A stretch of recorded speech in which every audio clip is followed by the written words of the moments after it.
It has been a many few years since the world has changed, since death magic was broken. Since the Antalea highlands became a land divided. An age long in its making, tiresome in its many changes, and loathsome in its many challenges. It has been a long age of death magic changed, and we are here to witness those who must bear that change is wrought. Good morning, afternoon, and or evening, ladies, gents, and all those in between and beyond that binary of the internet. Welcome back to Neon Lights Roleplay, and more specifically, I welcome you to the premiere episode of A Good Death, our Kingdoms in Warfare mini-series. I'm Foxy, your host for the duration of the stream, and for the next couple hours, I'll be entertaining you. Thankfully, I won't be doing that by myself, as I have with me, surrounding the war table, the incredible souls, the dedicated officers, the grand leaders of the Caladriai, agents of death, meant to bring purity and solace to those who have been brought back from the beyond. I could tell you all about their grand tales and the many ways they have changed this land, but I think I'll let them do that for themselves. So, my dear players, in the order that I call you out, please feel free to tell us who you are, who you're playing tonight, and where, if anywhere, you can be found on the internet. We'll start off directly below me, but anywhere far from the bottom of your cast list, if you know what's good for you, with someone who's regularly finding themselves becoming a Neon Lights regular with enough time. I'm talking, of course, about the internet's one and only Nora Meld. That's me! Hi everyone. My name is Nora. I go by Nora Meld across the internet. You can find me on Tumblr, on YouTube, on a lot of different places using that name. If you Google it, it'll probably come up with the first 5 links after the first 4 ads. Yeah. So, I'm playing Granky, who is a wizard. And that's all I'll tell about it right now. Much more to be told for the tale of Granky, a name passed from soldier to soldier in the many ranks of the Caladriai. But we'll get there in just some time. Sliding just along the camera to someone who's already a Neon Lights regular, and already a regular within my one and only heart. I'm talking, of course, about one of my very best buddies, the one and the only. It's Lucian. Oh, hey, that's me. I'm Lucian. I'm playing Chaplain George, Oath of Devotion Paladin. And you can find me in the Discord sometimes, and basically nowhere else.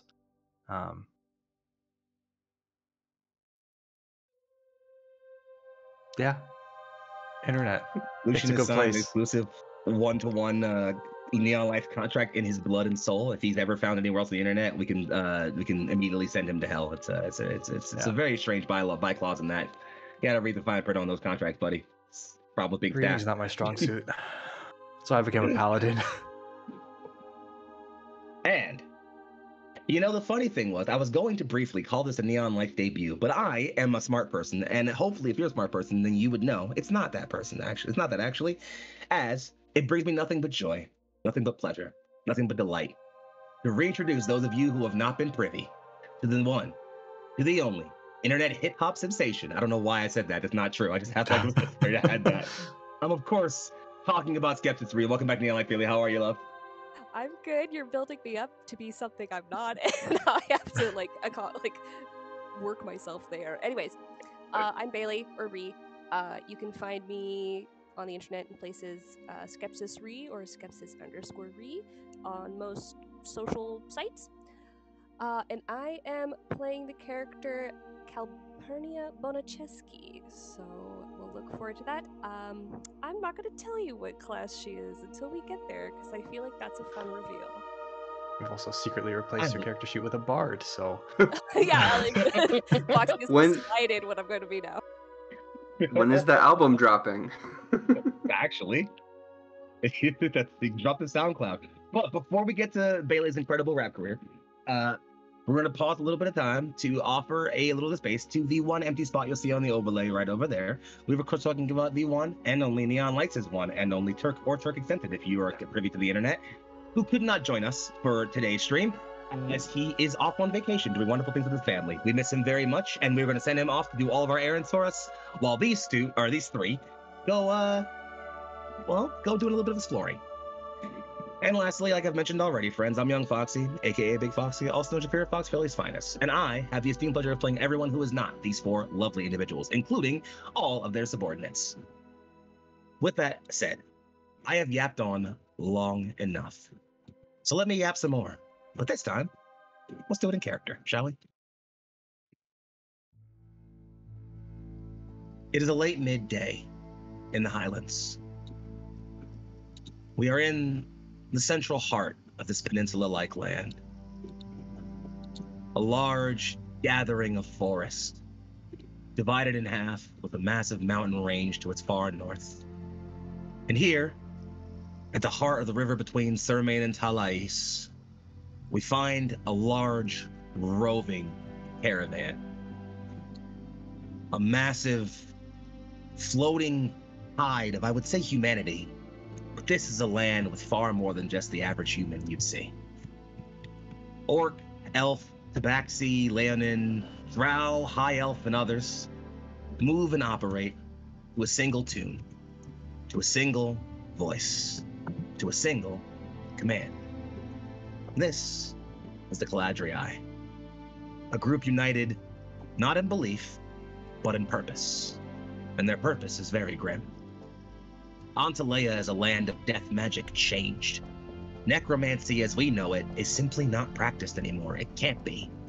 The winds of death magic are far too roiling, too chaotic.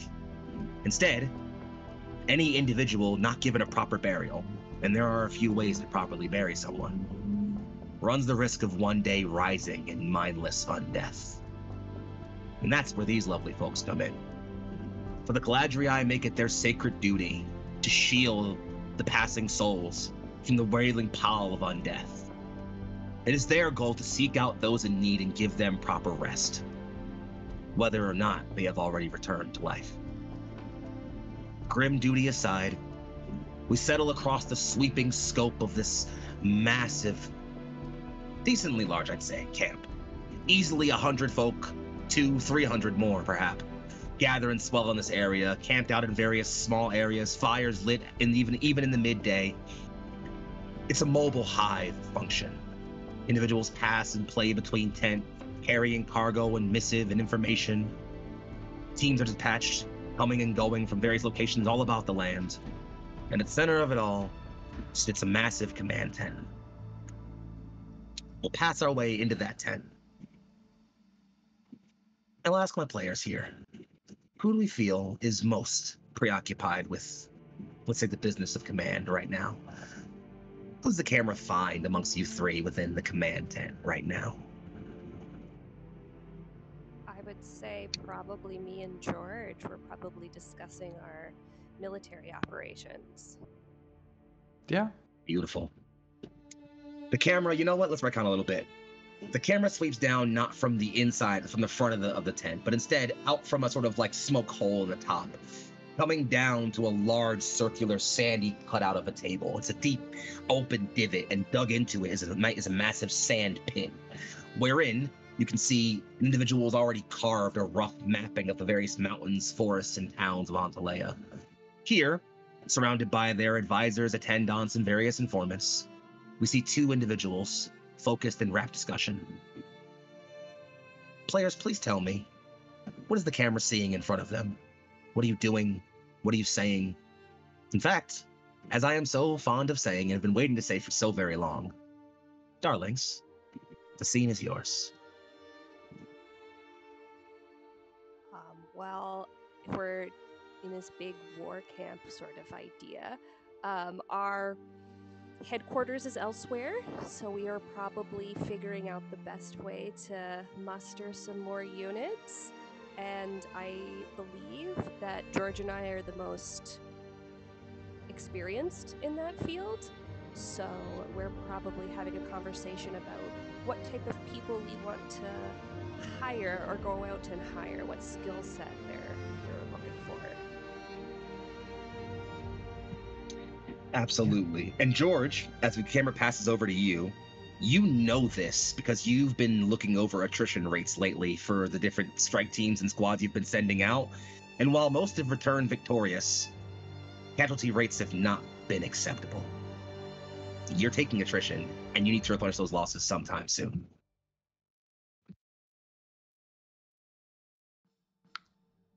So, in situations like these, George finds that Martin often has good ideas.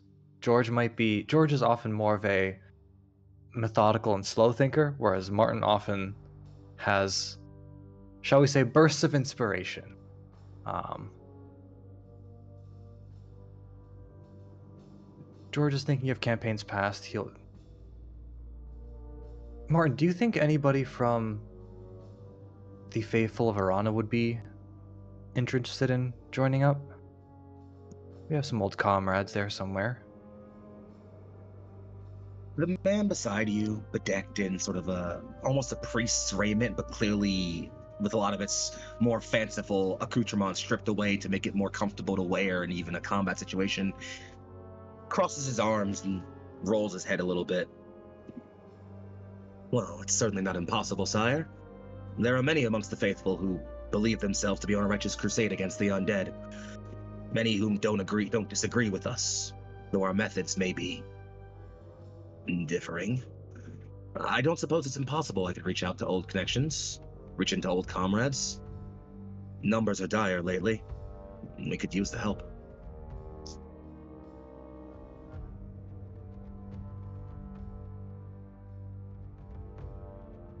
Numbers are dire. You're right. Do worry. You never know who might be a spy. Certainly. And, Martin indicates with a hand, as Lady Calpurnia would be aware, our relationship with the church is, let's use the term strained, for now. Perhaps, if we wish to recruit from amongst their number, we may wish to work ourselves into their good graces first. Avoid unnecessary frictions. Lord knows we couldn't use another border war. I don't believe it is a good idea to be poaching from other societies at this moment. I think it is a better idea to be trading up our own. We can pull from the highlands, or I believe that our ranged combatants were a bit lacking last time. If we can train them up at the headquarters, send hopefully Bo can meet them there or halfway or whichever, send off the information. What is your thought on this?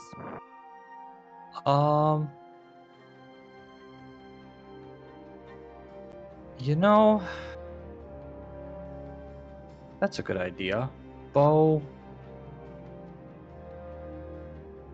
has a way with people. And you're right, poaching members of the church, especially the Faithful of Arana, is probably not what we want to be doing right now. Maybe I can look into some old friends, but hiring locally sounds good. Let's put that order through, send it by bird then over and up. We can get some people on the road to track down some good infantry and archery, perhaps.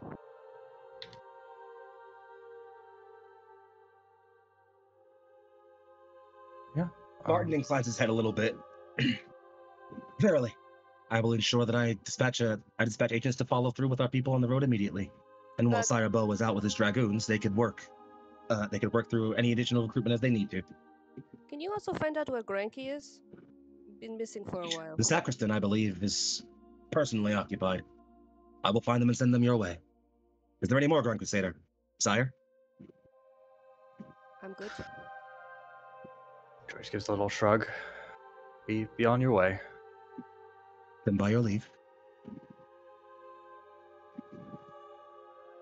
He turns, places his hands very organizedly behind his back, and gives a very, very organized military strut behind himself as he moves his way out to the front of the tent and moves around. I'll leave the camera with you two for a little bit. Calpurnia, George, as you're discussing here, looking over things. I'll make the situation very, very clear and simplistic for you. One, as discussed, your numbers are looking a bit not dire, but they could certainly use some beefing. You've had larger rosters in the past, no question. Your treasury, on the other hand, is comfortable. You can afford to pay the troops you have, and hell, probably even a decent bit more. Though, if you're talking about sustainability long term, well, that's where things might get a bit messy. Unfortunately, while your line of work is always needed, it isn't always needed as much depending on what things are like. After the border wars have ended and things have been settling down, well, there just aren't that many dead, it seems like. I am well acquainted with lacking funds in areas, and I know to never sit too long on a nest egg. Do you have any ideas, George, on how to improve our coffers? Maybe we shouldn't have let Martin go so soon. He always handled the finances of the group. I'm sure that I am adequate in this area. No, I'm sure you are. I find that I tend to rely on Martin maybe a little too much. I will not speak on this matter.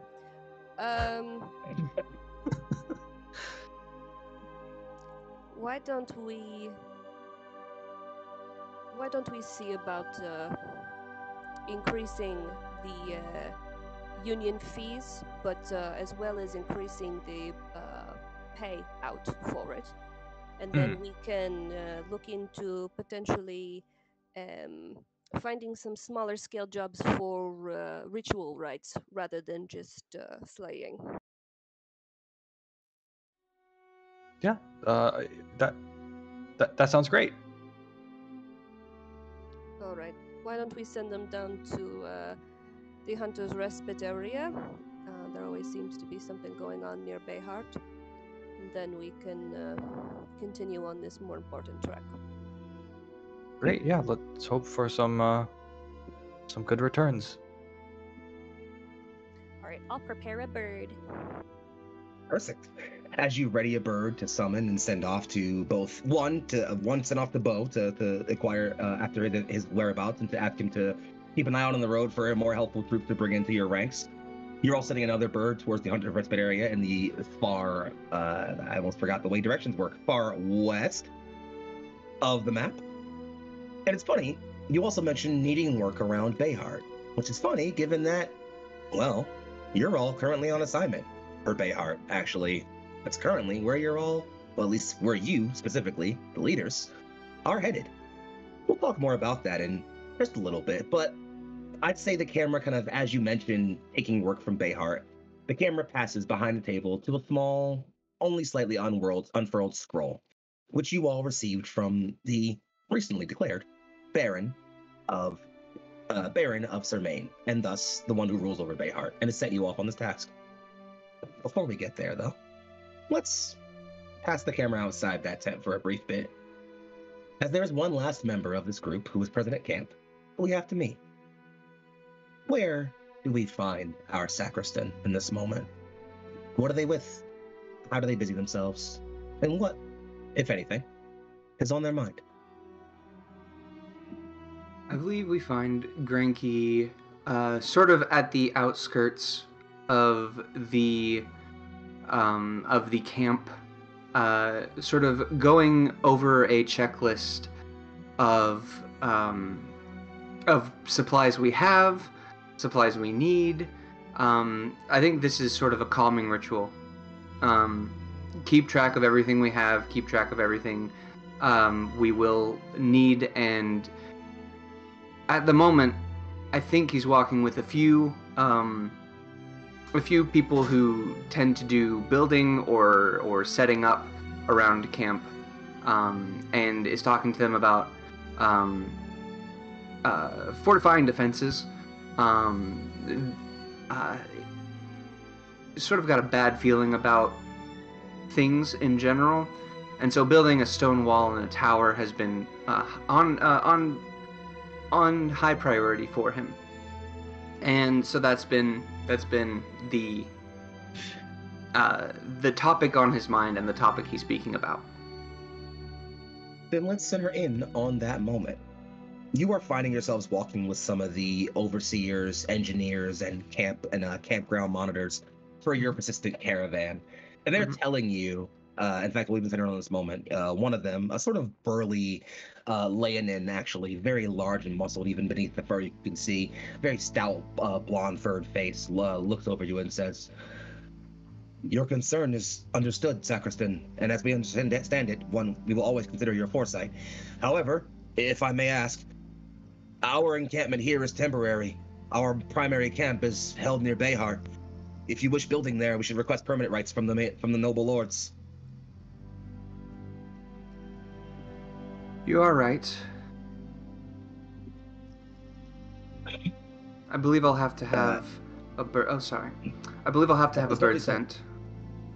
For that, but I do believe it's in our best interest to get those land rights and to get some sort of fortification built. Here, I don't see it as big of an issue since this is temporary. However,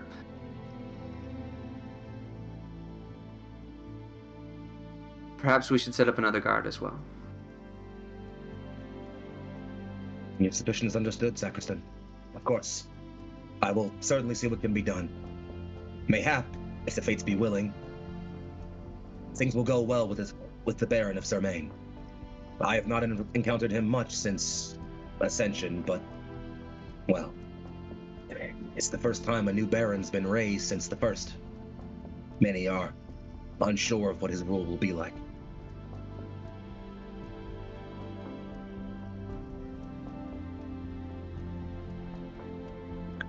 Apologies. I will speak of Baron Tress some other time. If there is construction you wish done or guards you wish posted, it will be done, of course. I appreciate your concern, and I'm always happy to speak with you. I think he reaches. Grinky is quite short. I think 5'3" on a good day, and this Leonin sounds quite large. I think he reaches up, tries to put a hand on shoulder, but can only get to really like mid forearm, and says, "I understand that you will do your duty, and I appreciate it." And then I sort of turn off after sort of giving the command of make sure we're safe as the general sort of. I think Grenky is always kind of that vague with commands. It's not exactly sure exactly what he told you to do, but he knows you know he's got something on the mind. Leonin offers one of about 2 or 3 different salutes you've known for your troops to offer in different situations. In this case, it's almost like offering a sort of bird wing over the breast and sort of a low bow. And of course, Sacristan. Come on then, you. While you're willing, we have things to do. Let's get moving. And they all start to kind of, move and do the things. There is one of them, a younger overseer. In fact, you know them as one of the slightly newer recruits. They're a young elf, probably, maybe, not even an elf, actually, excuse me, not an elf. They are, let's go with a half-elf, why not? They're a young half-elf, probably only in their maybe young 20s, early 30s, at the absolute oldest, hard to tell. They sort of hesitate for a moment. Apologies, Granky, if you had a moment, there was more. Of course. I've been having the dreams again about my brother. And you've spoken with this individual before. They joined you shortly after you helped their small village, their small farming collective.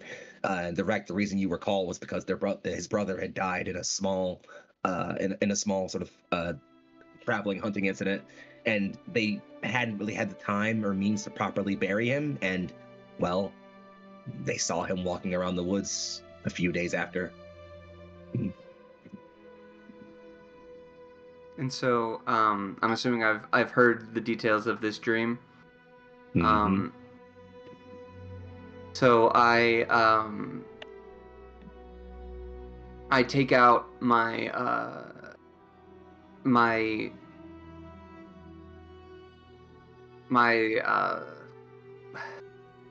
lighter. I've immediately forgotten the name of it. Doberreiner's lamp. There we go. I've got the words.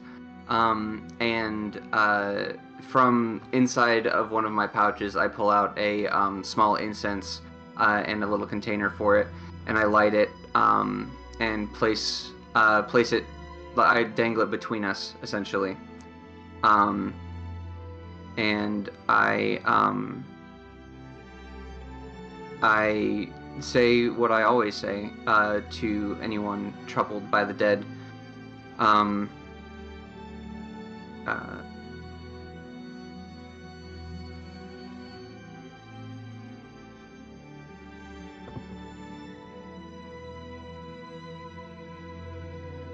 As it is, it will be.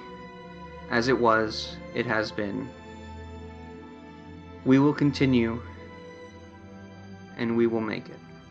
And I sort of like grab his shoulder, and sit in silence with him for as long as he needs. The young elf sits with you, quietly repeating the words to himself, slowly, almost meditatively. He doesn't say much more to you, just sits as if your presence alone is the kind of soothing he needs right now, as if simply having an understanding voice is the only kind of comfort or wisdom that can really be offered to someone like this. But regardless, while there is still only a few minutes left of time before the camp must get moving again, before you all must part your subordinates and move forward towards what comes next, you take this time, this moment, to spend what small solace you can with a needing comrade. And you sit in that silence for just a little bit longer.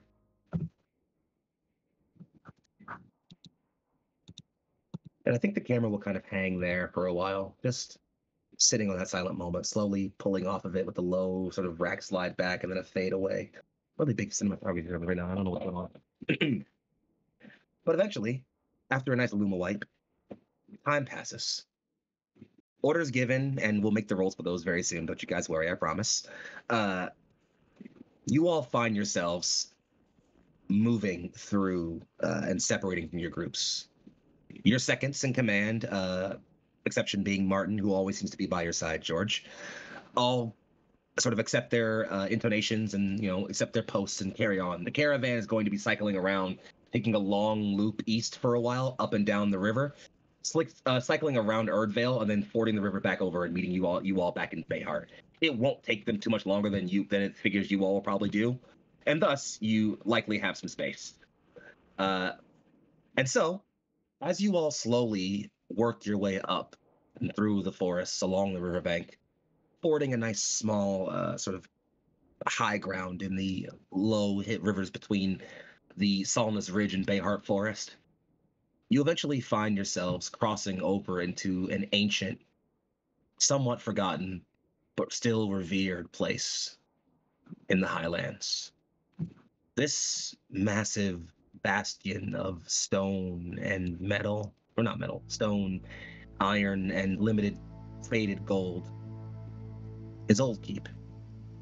Its original name, whatever it might have been, is mostly forgotten. It was always called Old Keep to someone, and now that's all it's ever called. Thus, this place, all of you know it somewhat. It's legendary here. Many of the war dead from the War of Bones were buried here in the aftermath of a great battle outside Shalane. The tales are told long, and while you all know it, you all also know that Old Keep is a hallowed, forlorn place.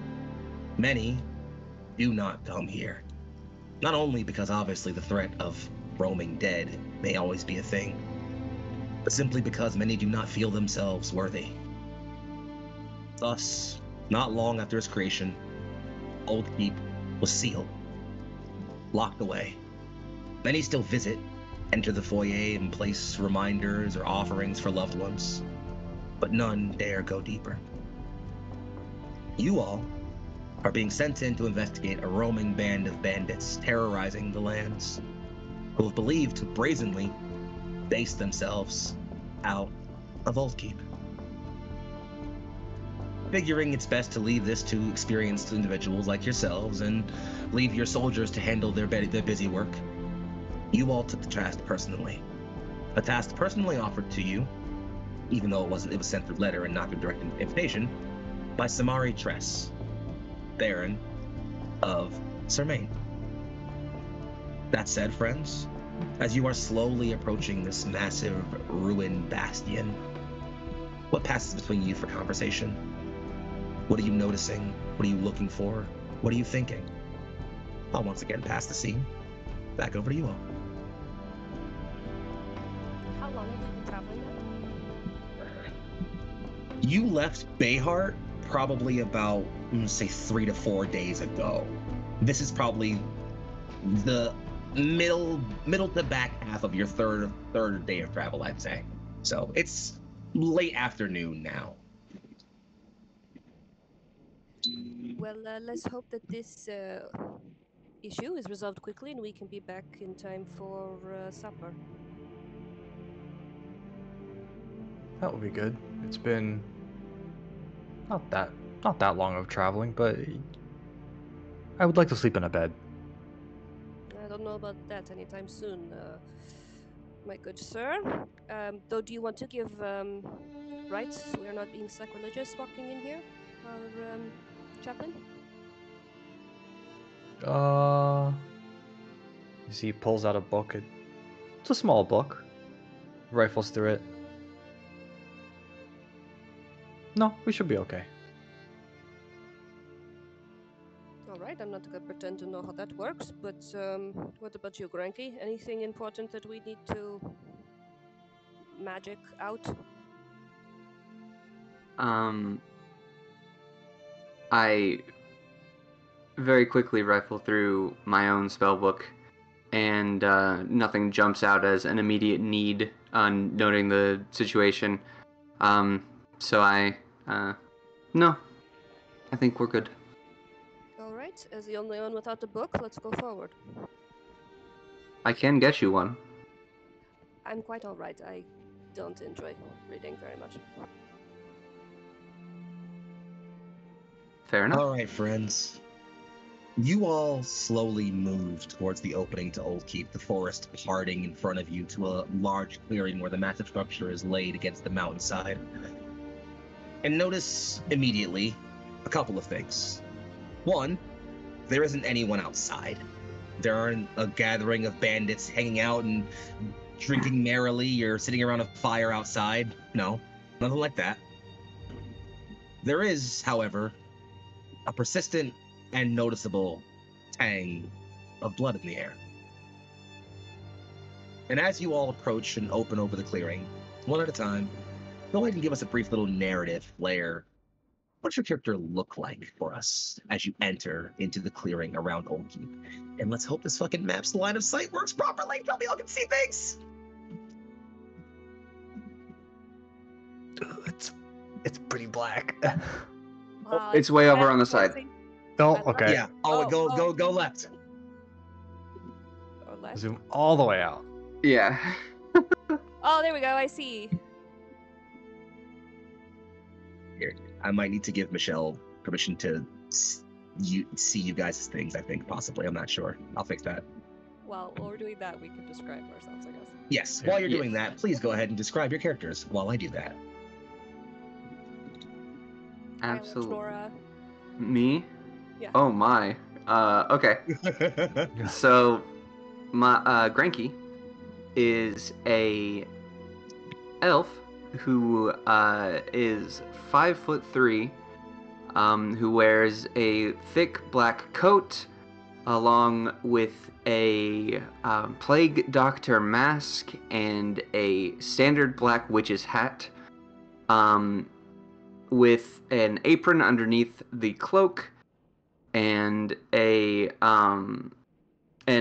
satchel full of various tinctures, ingredients, and things, and various fuels, so to speak. That is all anyone ever sees of Granky. The only reason they know he's an elf is because he has told them.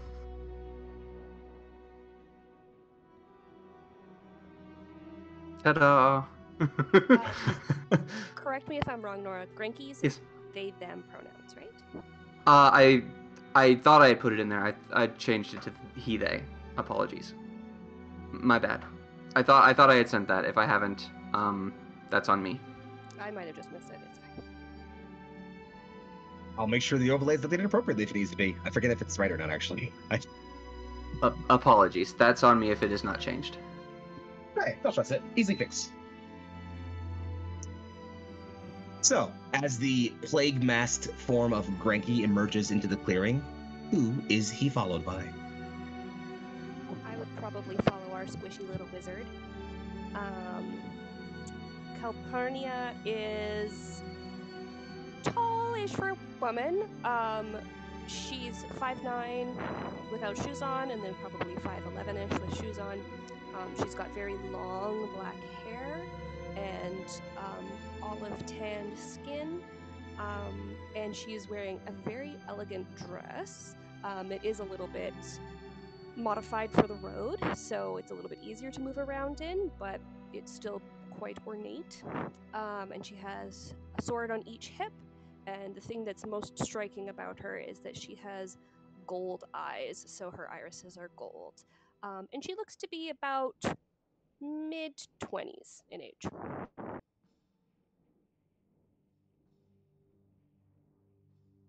Calpurnia, the youngest officer amongst the 4 Caladriai leaders, follows Granky into the clearing. Battle ready, even though their dress would belie otherwise. Who is she followed by? She's followed by George. George, ever the campaign man, is wearing chainmail with cross between like a tabard and a like cloak over it with a priest's emblem on it. Helmet on. Looks like he's melting in the heat under the sun. But this is life. He's been doing this for years and years and decades. He's got a lance on his back, shield on his arm, censer flail attached to his belt. He's ready to hop into the combat at a moment's notice. George, you step forward out into the clearing, followed quickly behind by your still readily at their armed, although he doesn't have a token yet, exorcist Martin, who comes out behind you in his sort of red, almost priest-like robes, a very high hat, and very kind of like almost like battle garb behind him. Still has flowing bits, but most of it again put away to make room for ease of motion. And though they do not seem armed with a weapon, they are still clearly ready for combat. I'm working on a Martin token right now, don't worry about it. So, the 3 of you step into the clearing, and your senses are immediately validated. 1, the first opening to Old Keep, which is already normally something you can pass through. That's not sealed. The seal is further in. Those doors are broken down, clearly smashed open by whoever has already been here. Hard to tell though, as all you're seeing is blood around. Clearly there was some sign of a battle or fight here, but you're not seeing any bodies, save for a very, very decayed-looking corpse of what might have once been an equine animal of some kind, off to your left. Otherwise, friends, proceed as you will. You have freedom of map movement. How fresh does it look, the blood? I would say, Calpurnia, you've definitely seen your fair share of blood, so I won't make you act or like roll anything for that and let you know that. There are pockets of it in different places, and a lot of it definitely looks dried. Like, probably not too old, maybe within the last couple of days. So congealed a bit? Just a little bit, indeed. Gross. I do want to. So the horse looks to be about the same age of death. Just about. I mean, yeah, looks like it doesn't seem like the horse was brought here dead. This thing definitely died here. Yes. I just wanted to make sure it wasn't killed after this blood massacre. Doesn't seem to be the case now. Okay. It's about the same age. Mm-hmm. Okay. I guess my next question, or I guess, would I know this about Greggy? I don't know. You tell me. Would I be Perhaps. concerned about Greggy touching things that Greggy shouldn't be touching? I think you would have no worry about that. I think you would actually all have picked up at this point that Granky is a miasmophobe. Oh, okay.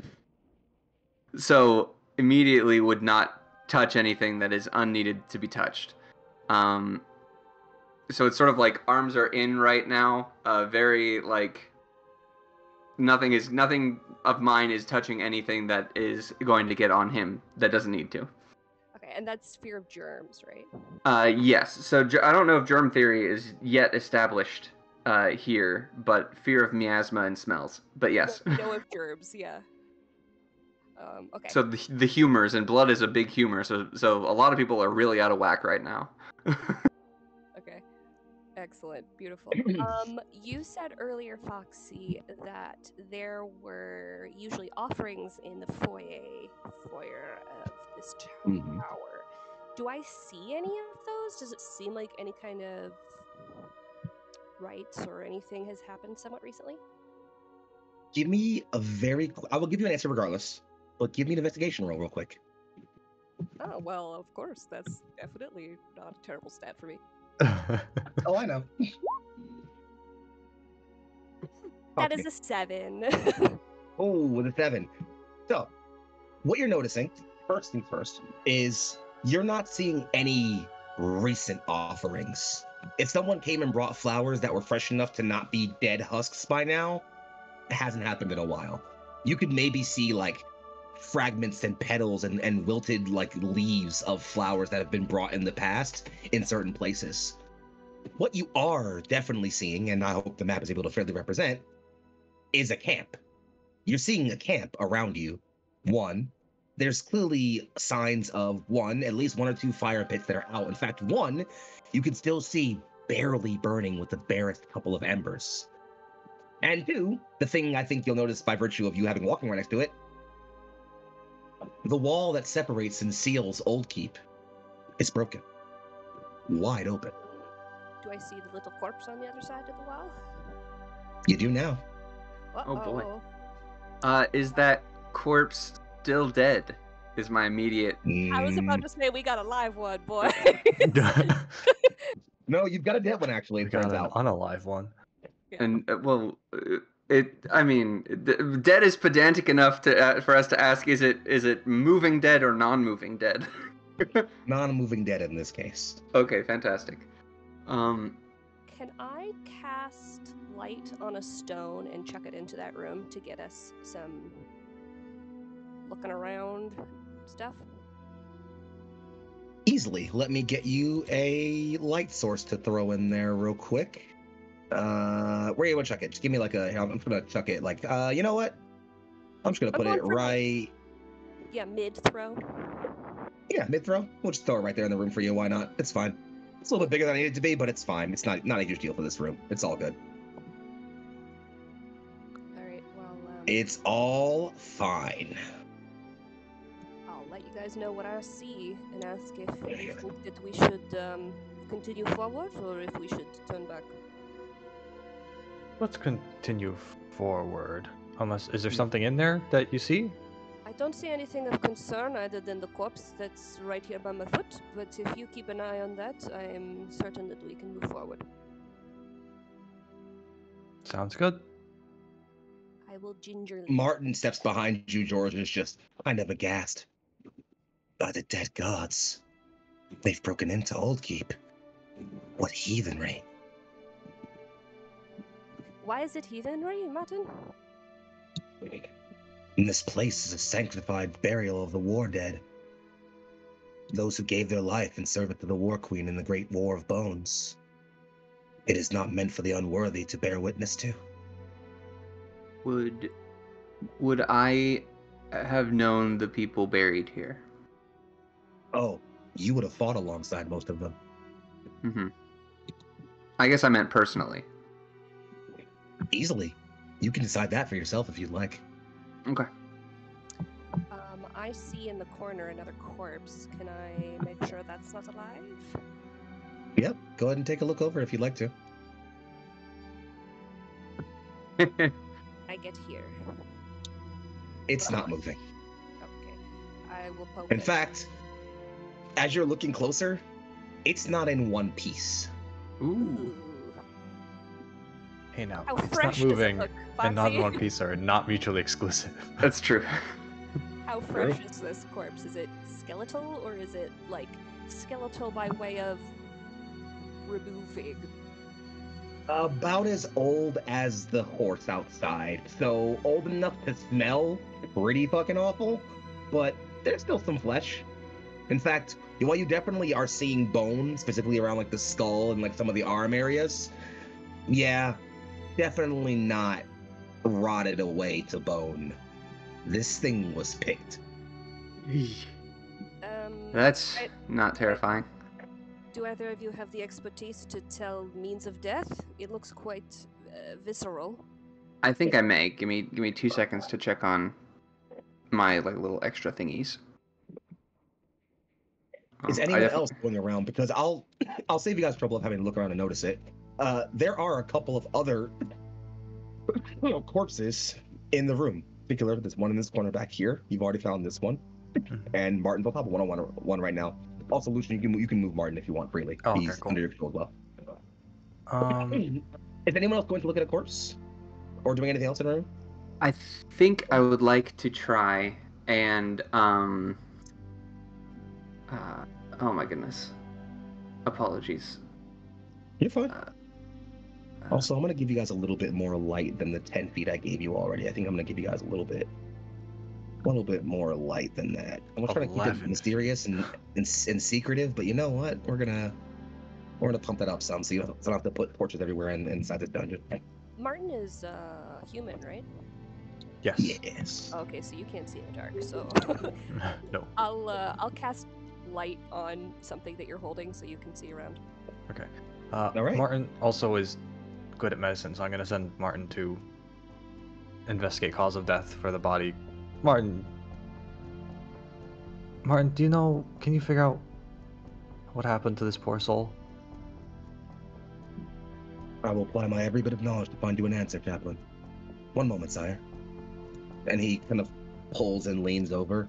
And Lucian, could you have me make a skill check for Martin? I'm pretty sure by default he has, what is he proficient in? It's medicine and something else? I think medicine and religion. Oh, what do you know? Give me both of those. Who? Unfortunately, I can't just click on the thing and have it roll, so... Just roll with whatever the bonus is. Calpurnia, are you looking at this corpse anymore, or are you just kind of like waiting for someone else to look at it? I'll look at it if no one else is coming around. Maybe they're investigating their own corpse, that's fine. Calpurnia isn't squeamish, but she knows that she's not an expert in this area, so she'll take an uneducated look. That's an All right. 8 for religion and 13 for medicine. Oh, all right. Calpurnia, could you make for me perhaps whatever you feel is appropriate? It could be investigation. I'll even allow like a Insight? medicine. Insight. I'll allow insight here. Why not? Yay! That's a 22. Oh, first All big right. roll. Well, then I'll say a lied. couple of This is things. my expertise, apparently. Oh, look at that. So, a couple of things. One, Martin comes back up and says, slash wound took him across the chest.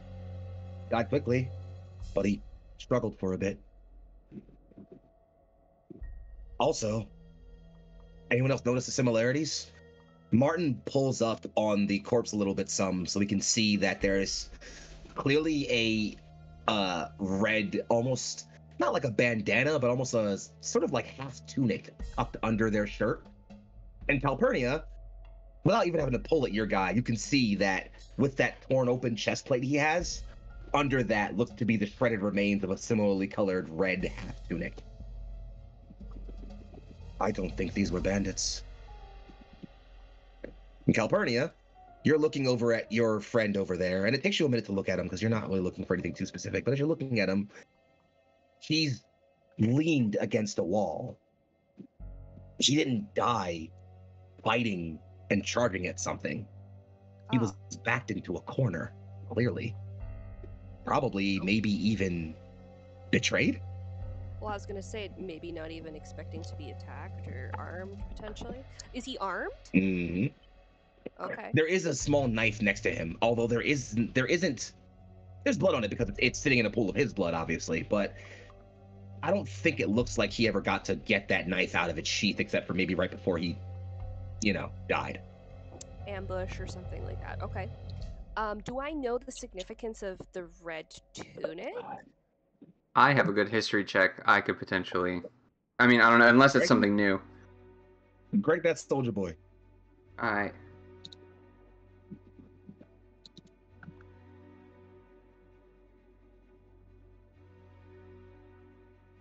Plus my history, plus 6.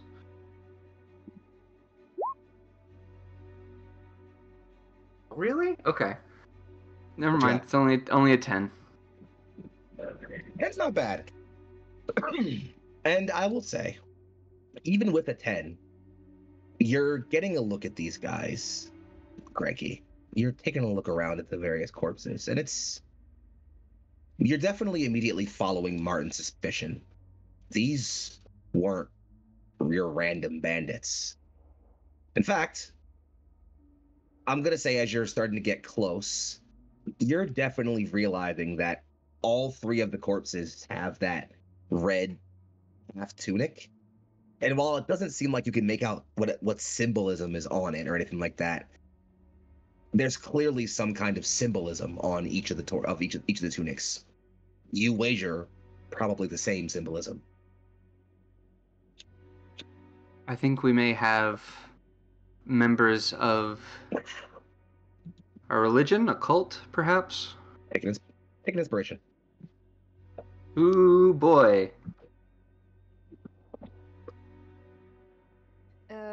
Granky, do you have the ability to see if there's any things that have been endowed with magic, perhaps necromantic or otherwise in nature? Oh, I hope I do. Yes, I have detect magic. Fantastic. Okay. Yeah. I was like, perhaps I was smart enough to take that. Let's check. I think I will cast detect magic. Right. And basically within 30 feet of me, if anything is magical. Although it would be blocked by these walls. They're deeper than a foot worth of stone. So I will say the following: around your immediate area, you're not detecting any strong magic. There are no active spells in the area specifically, but as you're sort of feeling out the magic around you, you can feel that lingering wind that you kind of almost always feel whenever you tap into absorb magic around you. That lingering wind that is death magic, just kind of hanging in the air.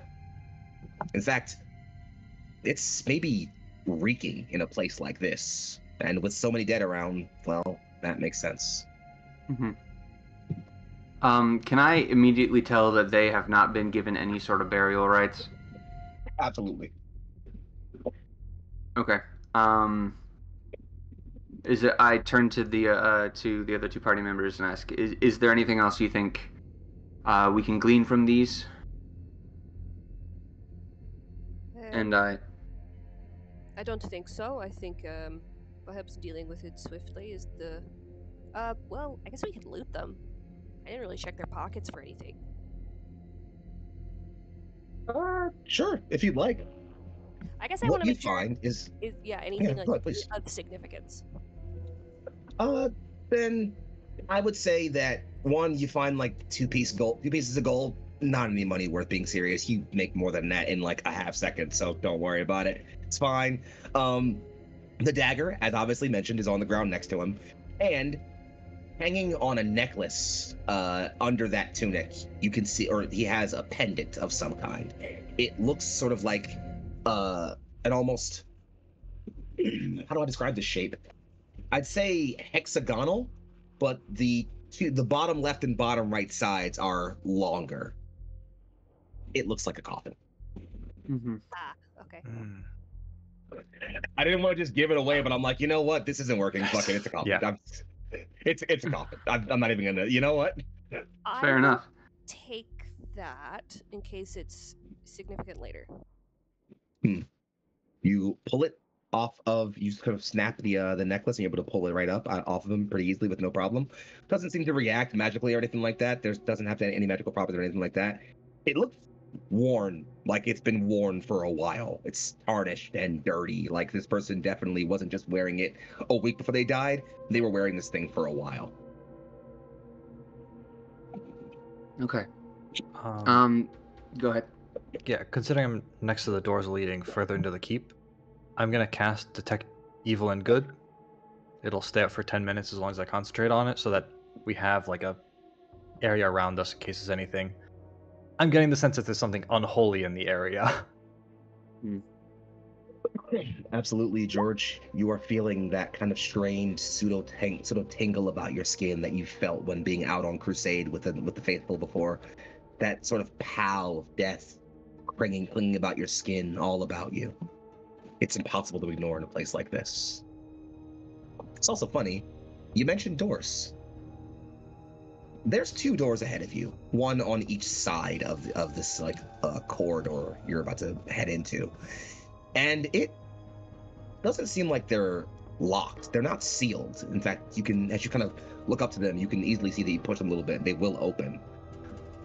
Above them is writing. There's writing above them. Clearly not in common, but there's writing above them both. Can I check any of my languages against that writing? I will do that. What you got for me for languages? Both of you. Yeah, I got Abyssal, Celestial, Common, Elvish, and Infernal. I don't have anything different. And from Calpurnia? Granky. I don't have anything different Okay. from Granky, so Granky can take it. In that case, Granky, you're fine. Calpurnia, give me a history check. Okay.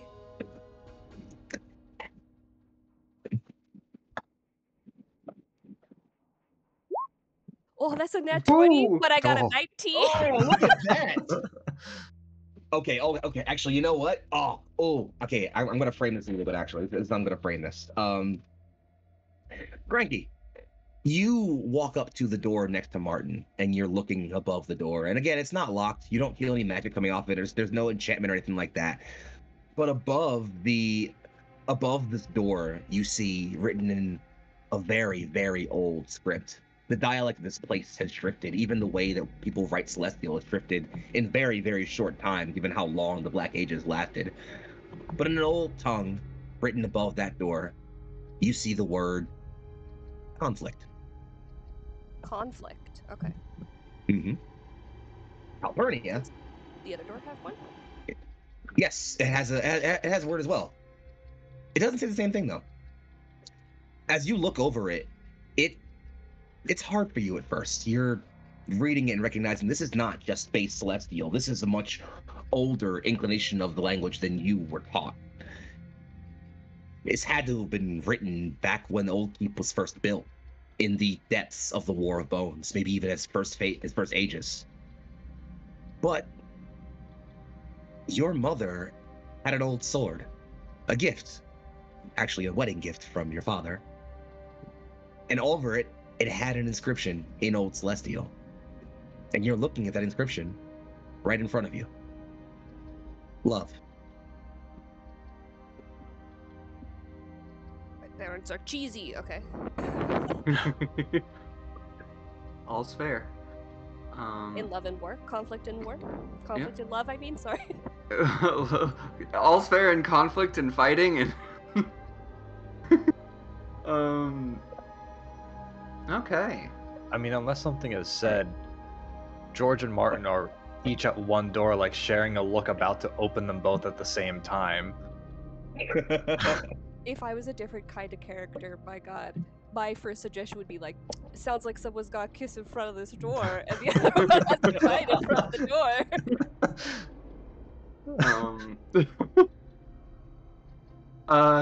Okay.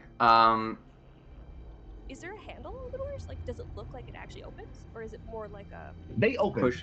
As you push at them, you can feel them give. They are large stone doors, but they're clearly made to have give as you push at them.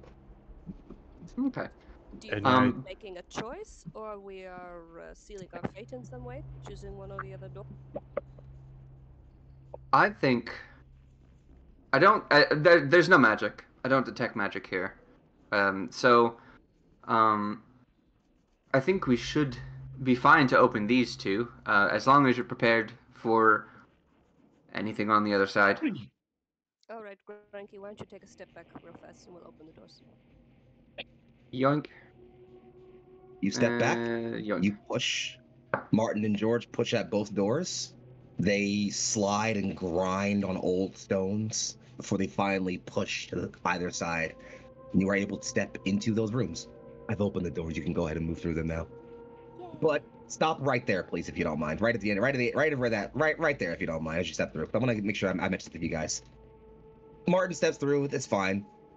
Immediately, to your left and to your right, you begin to see elaborate mural carvings. There are symbols and paintings and frescoes and sceneries and portraits carved along the walls of this place on either side. They are top to bottom, going from your feet to the tips of the walls, 9 or 10 feet up above you. And on them, well, mostly, at least in these first ones you step through, you see small images of people stepping out in multiple directions. And everywhere the people seem to be moving to, you can see small little frescoes of buildings and huts built to the backdrop of trees and mountains. These are beautiful. If I can see them, can I make perhaps a history check on? Do I know what these are depicting? I will save you the history check, at least for this part here. This seems to depict the first founding, the period of diaspora when the first colonists in Bayheart spread about this land.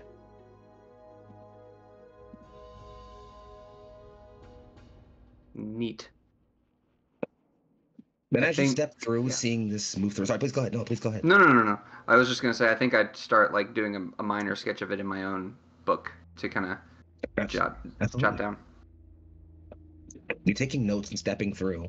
And as you hit right about this crux here, you can see that clearly the images and the symbols, there's kind of a line here of symbols kind of indicate almost like a pause or a break.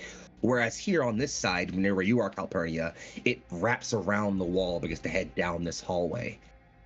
And as you can see, with all kinds of buildings and towns and people depicting these massive frescoes, right there, right where you are actually, a couple of things happen. One, off to the left, you can see what looks like several symbols of small stone divots in a long row all about the ground. Graves, if you look at them properly, that's what they look like. They're images of.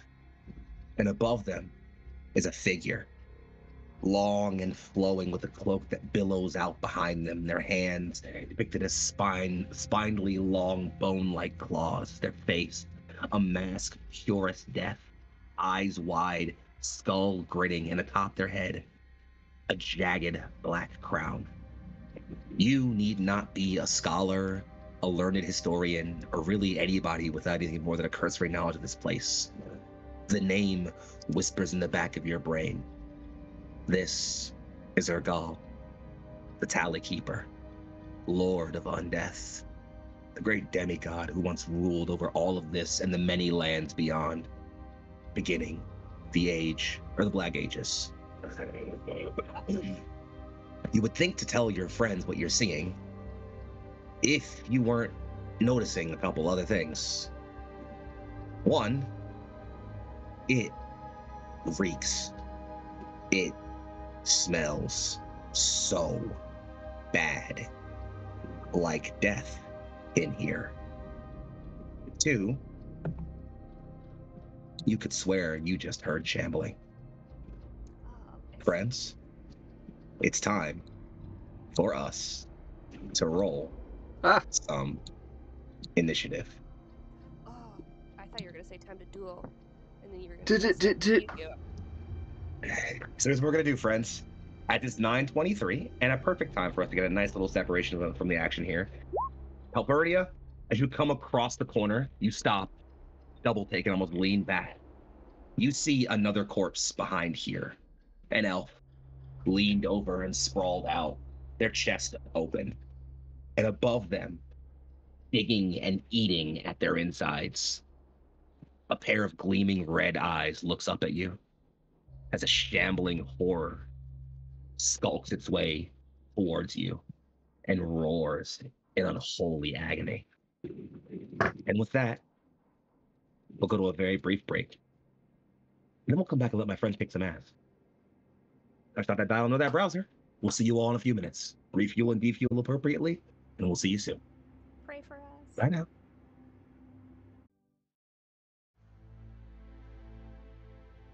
And we return to the scene of rising tension.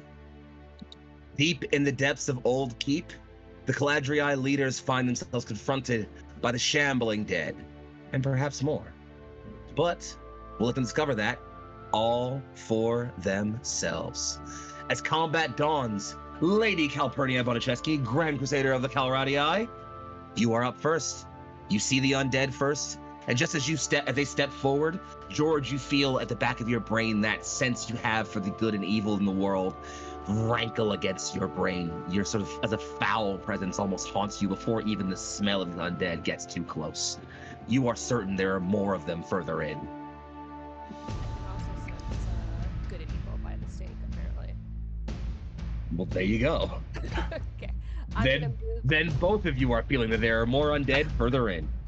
Okay, I'm gonna move 5, 10. Can I see that guy that was over here? The bigger one with the red eyes?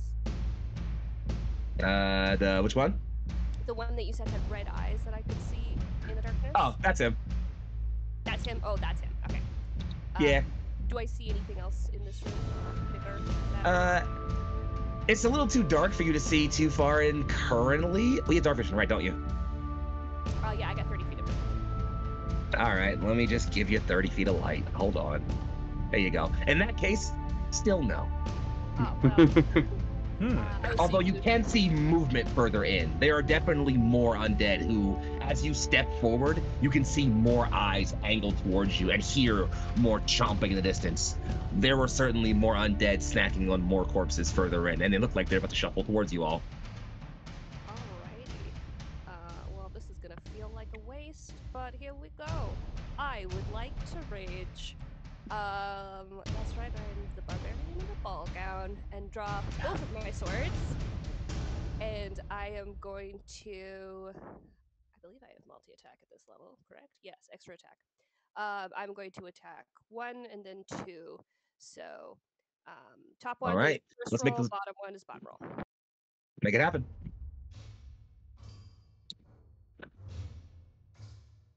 I should know what their AC is, probably. Probably. It's not great. All right, what you got for me? 21 for one of them.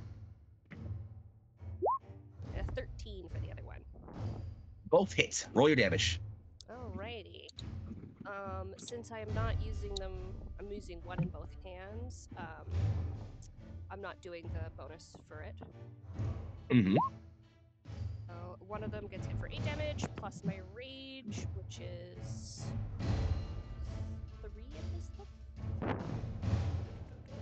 That was about right to me. And the second one? Second one. 10 plus 3. So 13 Calpurnia. damage. Could you describe to me how it looks like when you get angry, draw your twin Shotel swords, and cut these two undead into non-existence once again? Sure. So, She yells really loud. And then What does she yell? Is suddenly- it words? No, there's no words. And then there's these kind of golden spectral warriors kind of flank her, and they ascend onto the zombies as well while she's slicing them. An effect that happens. Absolutely. You descend with your twin swords. You swing the left one, you cut straight through directly below the jaw, take the head fully off, and it slumps over forward just as it was trying to swing at you.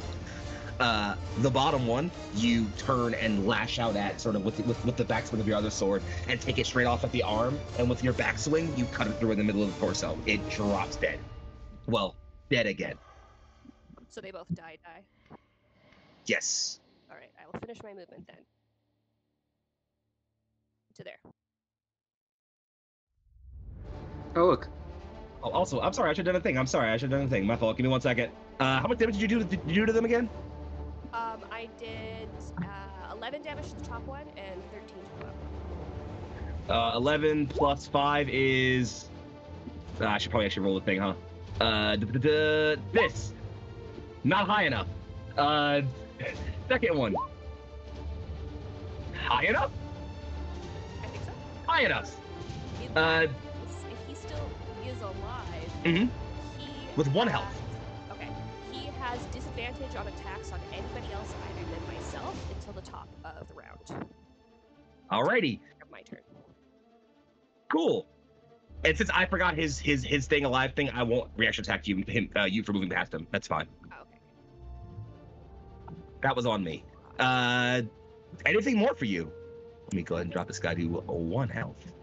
You slash through one undead and then the other, and as you sort of step through with the golden warriors moving behind you, one of the undead, even without his arm, gets up. Its jaw slacks open and it growls a little as you step past.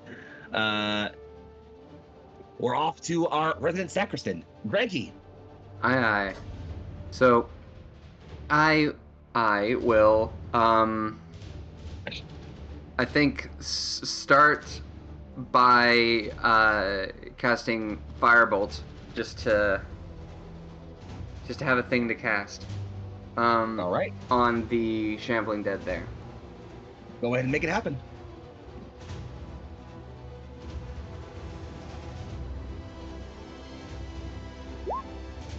Oh, come on! What are my rolls? Hits. Jesus. Still hits. Roll Oh, damage. still hits. Damn. Okay. All right. I'll take it. Yeah. 2d10. 2d10. Oh Yeah. no. Only 12. 12 damage. Okay, so the DC for this save is 17. He fails Not it. He's quite. fucked. Fully gone. Describe for me, as this is our first time seeing your character, describe for me how Emeth manifests the flame to bring this undead to non-existence again. Back to no longer being conscious. There it is. So, he pulls out from his little belt of trinkets this new-fangled contraption that he came upon that emits flame from the top of it, surprisingly. It's intricate and carved of a marble stone, and when lighting, only a small flame is produced. However, that's all that's needed for a source. And as he pulls it out, lights it up, and generally just gently gestures, a large like dart of flame comes from it, and essentially just straight down the core of this zombie here. Shambling dead. Melts through whatever remained of flesh and clothing around it, puts a hole straight through, and the zombie itself begins to melt and reach out to you. It simply falls over and is dead. Carry on with your turn if you like. Fantastic. I shall. I don't I'm not one of the races that has 25 feet, am I? No. Okay. 20, 25, 30. Yep. All right. 30 on 30 on 30. Anything more for you, Granky? Yeah, no, that's my turn. Simple. All right then. From the depths in the deep darkness behind you, several eyes can rise. You hear crunching and gnawing, bones snapping, and flesh squelching. But it slowly stops. And then you hear more shambling footsteps. 6, he'll just dash right up to you. 1, 2, 3, 4, 5, 6. Also dash right up to you. 3, 4, 5, 6.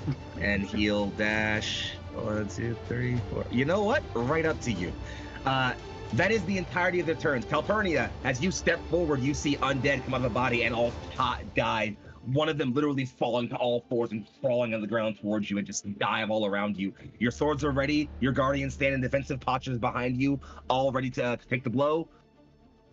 But before they do, you see eyes again in the shadow.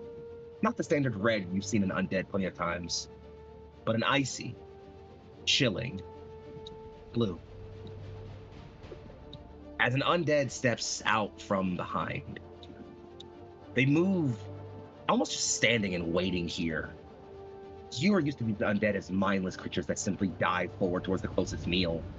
But as this creature stands, armored in ancient warplate, it does a thing you've almost never seen an undead in your lifetime do. It brandishes a weapon. It draws an old rusted sword in its hand and holds it in a stiff, but still easily recognizable as martial stance. That's it, though. I just got this one last guy over here who's gonna run. To right there, and that's a dash for him, unfortunately. So, Frankie, no. I'll be okay. We've got more people on our team. Don't worry. Eventually. Chaplain We'll George, get here. it's over to you. Anybody want to react to the strange new undead you're seeing? I think I immediately note, if I've never seen it before, this is very startling. Unless I have. You are the one person who has definitely seen one of these before, though not in a very, very long time. I think I know what this means, and I don't think I'm happy about it. Mm-hmm. Fair. Alright, well, George is gonna walk on up. Guess Martin On you, Chaplain. kinda goes somewhere similar. I don't know. 1, 2, 3. He gets 30 feet, so we'll just slide up right there with you. Yep. And he's gonna, I mean, at this point, he's got his flail unclipped from his belt, and he's just gonna bonk the dead. Make an attack roll for me, boss. Absolutely hits. Roll damage. All right. 7 sound. Let me make a con save for you real quick, boss. DC for this is going to be 12. That'll do it. All right. As you bash into this undead, you cave its skull fully in, and as it kind of crunches around you, its neck snapping, you see its jaw still gnashing with teeth and its hands still trying to reach out to you. Go on. We'll try that one more time. How about that? Okay, yeah, you crit him. So I handle crit a little bit differently because I think crits are a very impactful and powerful thing. So roll your damage as you want. You deal your max damage plus what you roll. Cool. So we'll take the 6 as your highest one by default, and your flail is 1d8, right? Yes. So it's gonna be 1d8 8 plus 3. plus that. Yeah, so it's gonna be 8 Yeah. plus that 6 plus that 3. Damn. So that's gonna be a lot of number. I'm gonna con save again. That's not enough. He's dead. Fair enough. 5 is not going to do it. Nope. George, why don't you describe for me how it looks when you come, sensor, flail, swinging, and bring down the wrath of the righteous upon this undead monstrosity? So if anything, George's second swing is instead a horizontal one. Yeah. And that swing goes through, and all of a sudden, all that's left of the shambling dead's head is just the lower jaw. The rest is just gone. Just takes it gone. If the jaw still trying to barely move for a couple seconds, you smash the entirety of it off, and eventually the creature just falls, limp and dead. Martin, who is next to you, of course, simply looks over and says, "A good showing, sire. Now, if you'll allow me," and sort of brings his hands out of his coat, already igniting them in flame. Martin is a unique NPC called a retainer, and they work in a very special way. They don't roll to attack if their sort of partner hits. He just does. Solution: please go ahead and roll damage for Martin's Scorching Ray. Sacred Flame. The Scorching Ray is only once per. Yeah. Once per. Yeah. It's. Ooh, how do I do the thing? I think it's just 1d8, right? Yeah, 1d8. Yep. Bring me a dice. 5. 8 damage will absolutely do it. I'm gonna have to once It's again just make 5. a con save. Oh, it's 5. Yeah. Because it I rolled have to roll 2d8. 2. Yeah. Oh, okay. Right.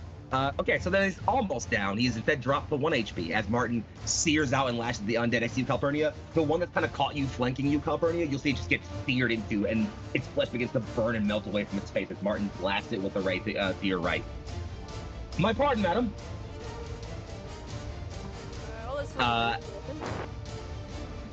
And as the camera follows you past the stinking smell of undead flesh, Calpurnia, we're back over to you.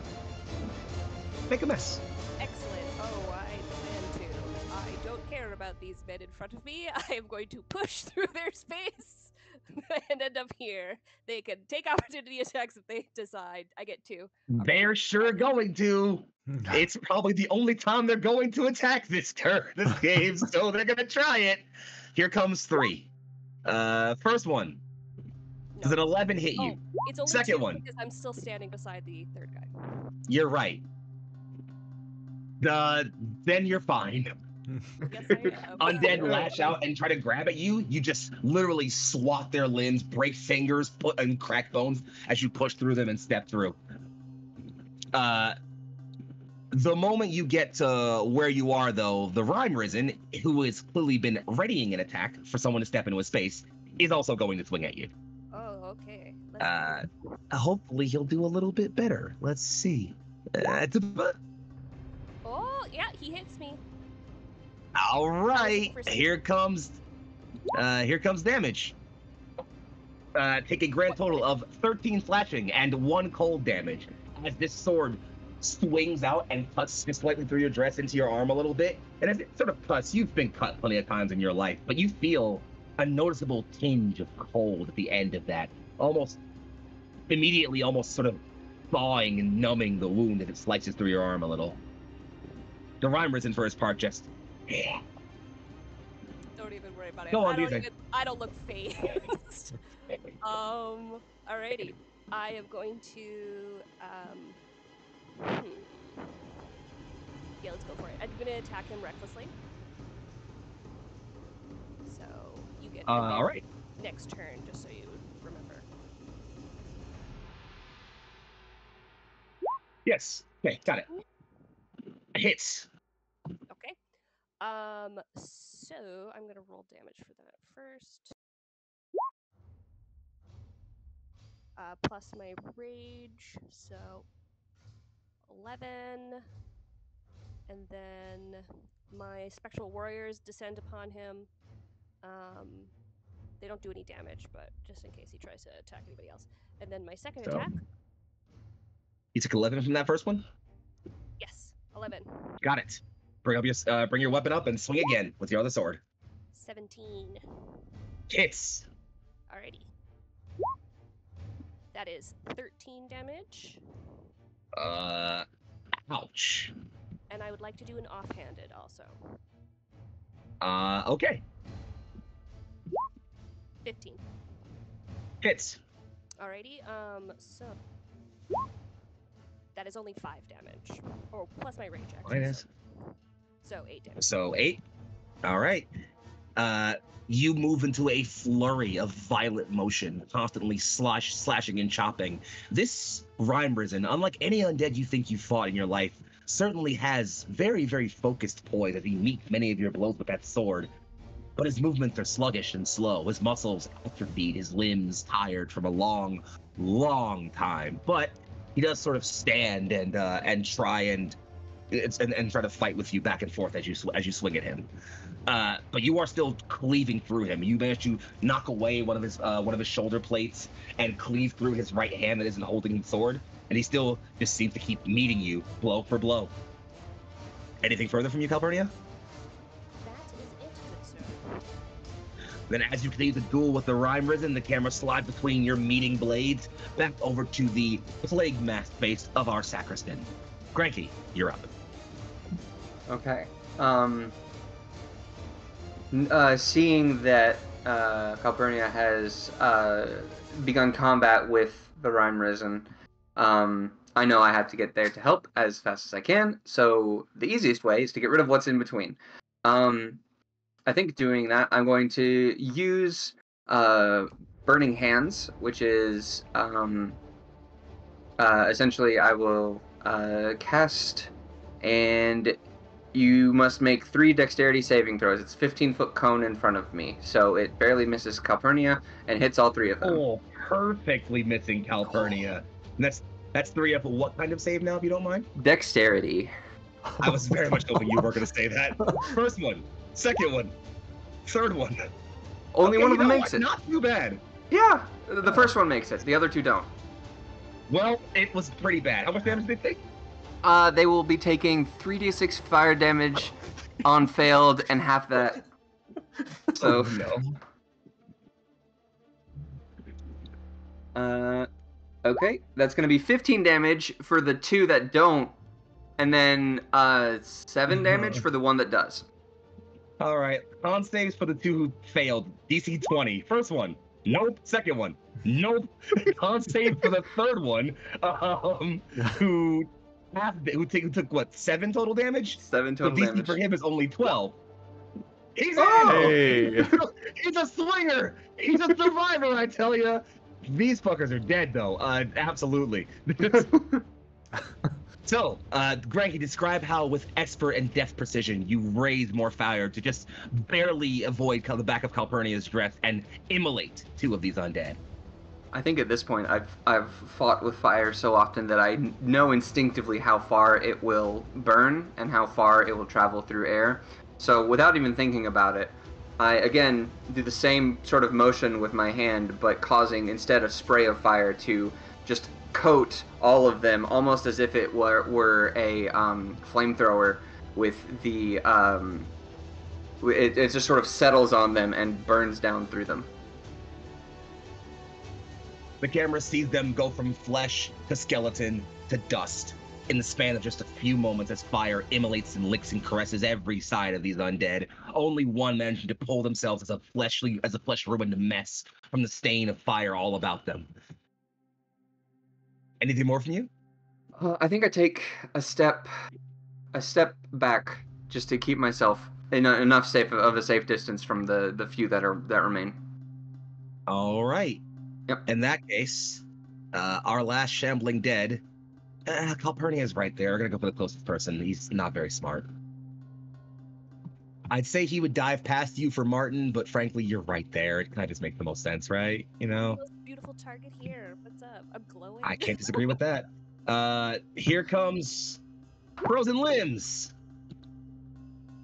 He hits me. Oh man, look at that dirty shit. 20 to hit you. Ready for this? You ready for this? Ready for this? Damn. 6 bludgeoning damage. You mean 3? Yeah, I mean 3. You have resistance, I know. That's it. That's all I got, actually. He has everything else. The Rhyme Risen, however, is seemingly much more focused on still dueling with you, even as his compatriot seems to hopelessly flail at you. And thus he will he'll go ahead and shoot at you. Shoot at you. Shot me with the sword. Here we go. 21 absolutely hits. Guns. Hey, they exist here. You're gonna take 13 slashing and 2 cold, Calpurnia. which is less than that, actually. It's going to be half that, so 7 slashing damage. No, I take Do you the have cold as well? No, I take the cold full. Okay, cool. So 7 slashing and 2 cold. As again, he gets another nice nick at the upper side of your blouse as he's kind of swinging at you. And again, you feel that kind of cold tingle creep throughout your body. The next group of shambling dead would go, but they're dead again, so they're not going to do that. Chaplain George, we're over to you, boss. All right. George's gonna walk up and I'm gonna bonk him. All right, get the bonking. Yeah, you hit him. All right. Seeing as this is not a regular undead and that it's hit Calpurnica a few times now, George will use a divine smite here. Yeah. Papa smite, extra D8, 2D8. It's the number of D8 damage. It's a silly number. It is. Where is it? It is 2d8 for a first level spell slot. All right. So go ahead and roll your regular damage plus your 2d8 extra for smite. And then another 2d8. So that's 21 damage. Okay, so let me do a thing real quick, because you absolutely... Okay, so George, tell me how it looks when you manifest your divine right, when you invoke the prayer to the gods you once served, and bring forth your weapon to bring holy vengeance down upon this rhyme risen. Tell me what that looks like, boss. You see the flail start to emit smoke, and it also begins to glow. At first with a sort of dim, yellowish white light, getting brighter and brighter till it's not a sun, but it's definitely stronger than a candle in this dark room. And he just brings that vertically straight down on the helmet of the rhyme risen. You bring it down on the helmet. There's a loud clang as you bring your flail straight through, and it smashes and caves in the skull of this large undead creature. It slumps, and then falls over dead. For context, it would have done this if it actually passed that. As you bring down a swing, you crush this thing's head, and it falls, its weapon dropping from its hands, and it falls over to you, dead. Twitches one more time, and then ceases moving. And this whole room, this whole area all around you all, falls silent.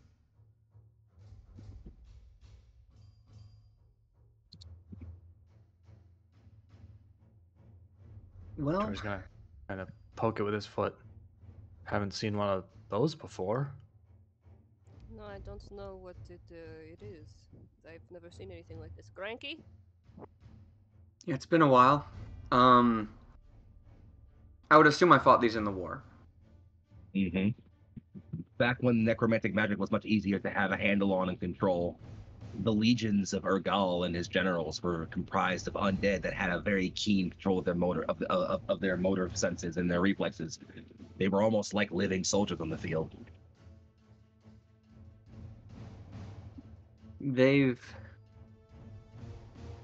We're dealing with something. Well, it's definitely not nothing, so... Yes.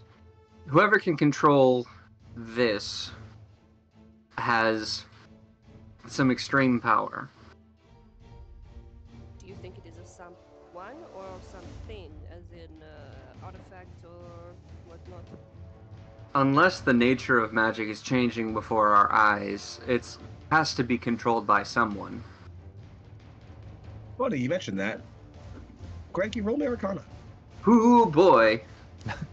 Also, let's get some less intense music going on, because combat's over now.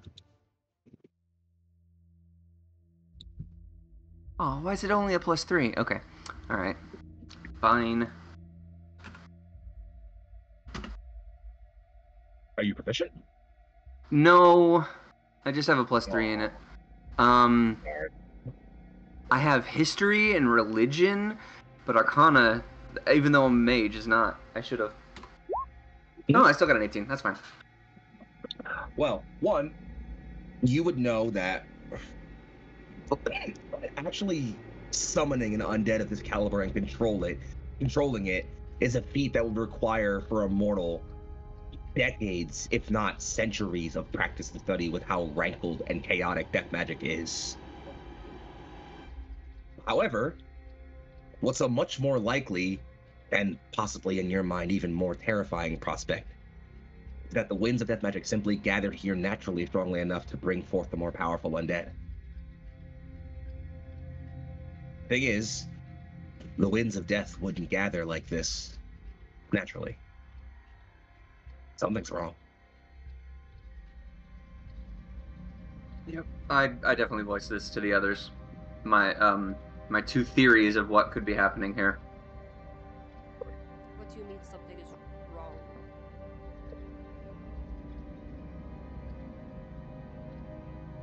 Do you think Whoever maybe- can control. Sorry, go ahead. I was No, gonna say, as in, it doesn't.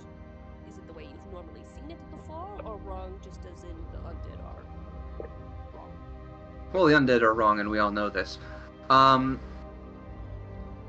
It's wrong as in whoever can control the winds of magic can control death, or the winds of death can control death itself. This sort of control has not happened in 100 years. When you say winds of death, could we just open a few windows? If only. Do you see any I'm- windows around here, George? Are there windows? I'm sure we could knock some holes in the walls, or... Oh, sorry. Martin, why don't you explain to him while I walk over to this other corpse? Happily, milady. You see, sire, the wind of death is actually a magical wind one. It doesn't carry a physical force like the normal winds do. And he gives a good entire explanation of the way death magic has been changed over the past several hundred years. And actually, as he's doing that, he says, and a lot of that changed, and he kind of points at the walls, because of this. And he slowly kind of backtracks as I mentioned, Calpurnia, that the wall corner you passed over here seemed like it was beginning to tell the tale of Urgal existing. And as Martin moves over here and follows that, you can see that, this area over here is basically, as far as Martin is concerned, as he's moving through and around here, it looks to be a history of the early tale of the Black Ages, of Urgal's century-and-a-half reign over this area. Times of suffering and blood and death, mortals made subject to the whim of undeath itself. A horrible time, truly. He looks around and observes this. And as he and you could say that one of you, if you wanted to, kind of moves with him. He moves into this room over here. Sure, absolutely. He moves into this room over here. Follows all the way around the walling here. And it all tells of the Black Ages, of the early battles fought against Urgal's rise, of the many who died in defiance, who were made an example of. Some of those statues and heroes you see in statues like this in the center of the room. He looks around, almost disheartened. This age was sorrow manifest for many. A dark time where a near god of undeath ruled over this place. There was much suffering, much pain, until, and he steps back through this hallway, following murals the whole time, into the room. As you all maybe were a bit too focused in the fray of combat to truly see it, you look at the back of this main chamber you were just fighting in. You see a massive, winged figure, tall and armored in plate that even through the wrought stone you can see was clearly depicted to be gleaming and powerful. Her hair is swept behind her, long and flowing down her back. The statue depicts her with a halo, an almost jagged crown of light.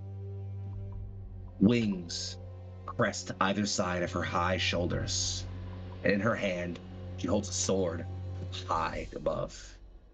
Once again, you all need no introduction, no history knowledge or anything to have an immediate understanding of exactly who this is meant to be. Great Serana Thane, the War Queen herself. I look up at the statue and I'm like, they always make her statues uglier than she was. I could never get it right. Martin, I think, who maybe hasn't had much time to actually sit with you, Sacristan, looks over and... Your pardon, Sacristan. I understand elves are long-lived. Did you know the War Queen? Yes. I fought in her armies. A great and blessed honor.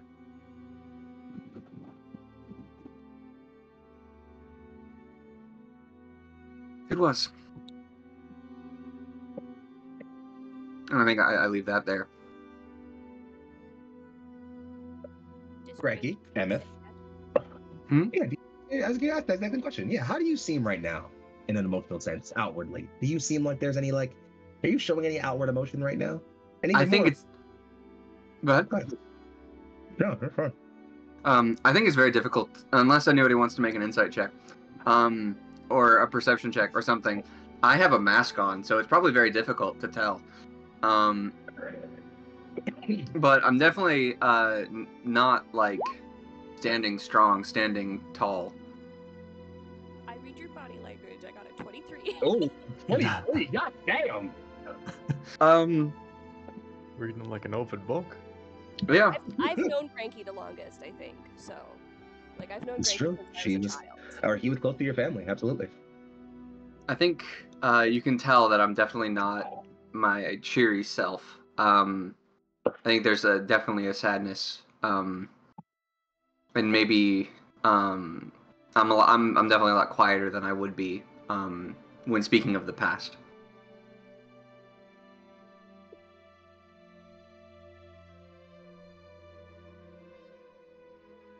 I drew little photos in my journal. George, if you don't mind, Yes. I think you're able to see down this hallway some more. Mm-hmm. And you can see, especially with around the rooms as well, that this room continues to tell the tale of the War Queen's rise and the beginning of what's officially known as the War of Bones. The War Queen's declared mission that she would bring down Urgal by her own hands. Her rise to be the first queen of the Antalean queendom, and the only. And the many-decade war she would then lead against the undead. Right at about the cusp here, amidst two bodies you can clearly see are two more of those cultists you encountered, or what's left of them after the undead have snacked on them for a while. You see, over the arch of the door, or the doorway here, Urgal imposed again that massive, slender, skeletal, black-crowned figure, and beneath him, you see three images. And George, as you're a little bit younger than our sacristan, I'm gonna have you make a history check for me if you don't mind, real quick. History check. History check, if that's okay. So good at the history. And if you fail it, then you can always have your old lady come over and check it out. How does an 8 sound? George, I think the only thing you know of these three figures that you remember is that in the stories, they are called Urgal generals. Gaul's generals, huh? Greggy, does that bring you over at all? Or Calpurnia? I would like to look at the corpses that we slayed, so I'll let you guys finish this. Sure. I think I break from the statue at this point and go over. You know these three by name. You see three figures. One, massive and armored, with a twin-headed axe held over his shoulder. This is Death Queen Kahala, a twisted mirror of the War Queen herself. Urgal built a sick, twisted joke. Another, you see, lanky and skeletal with many hands and many eyes. Solthek, the many-eyed, spy master extraordinaire of the Caladriai, who was in every shadow, in every mind, in every dream.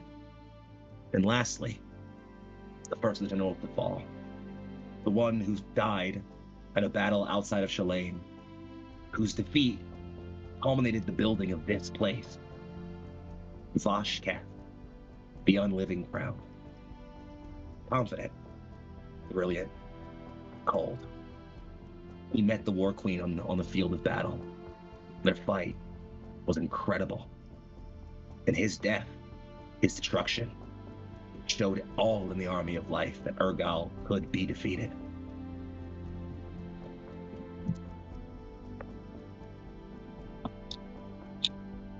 I, likely in fewer words, impart this knowledge to George and Martin, sort of pointing them out as I talk about them.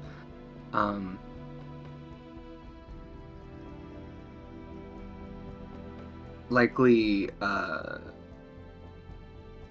almost as if I'm remembering a story that happened when I was a kid.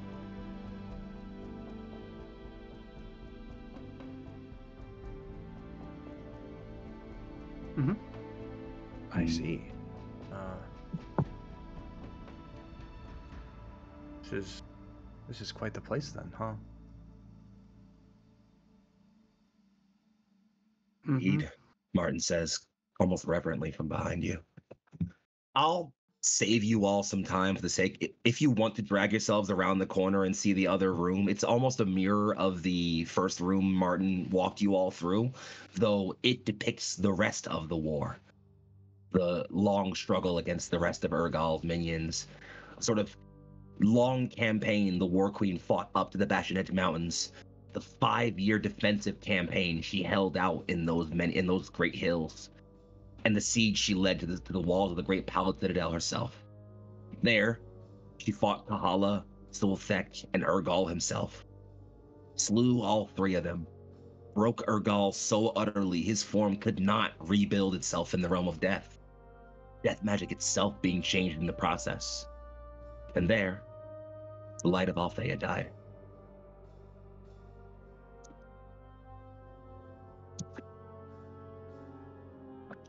This place seemingly commemorates the entirety of the war, though its focus, as evident in this room primarily, appears to be on that first battle outside Shalane, that great war which defeated Voshkath. In fact, as you look at these sort of walls all around you, I'll use Martin as a kind of symbol of moving around for them. These 2 outer curving walls here and here seem to depict that great battle. Warriors and soldiers on both sides charging forward, meeting towards this middle, where overhanging you see 2 figures on either side. On the left, the War Queen, tall and imposing, sword high. And on the right, Voshkath, low and rising, sword sweeping.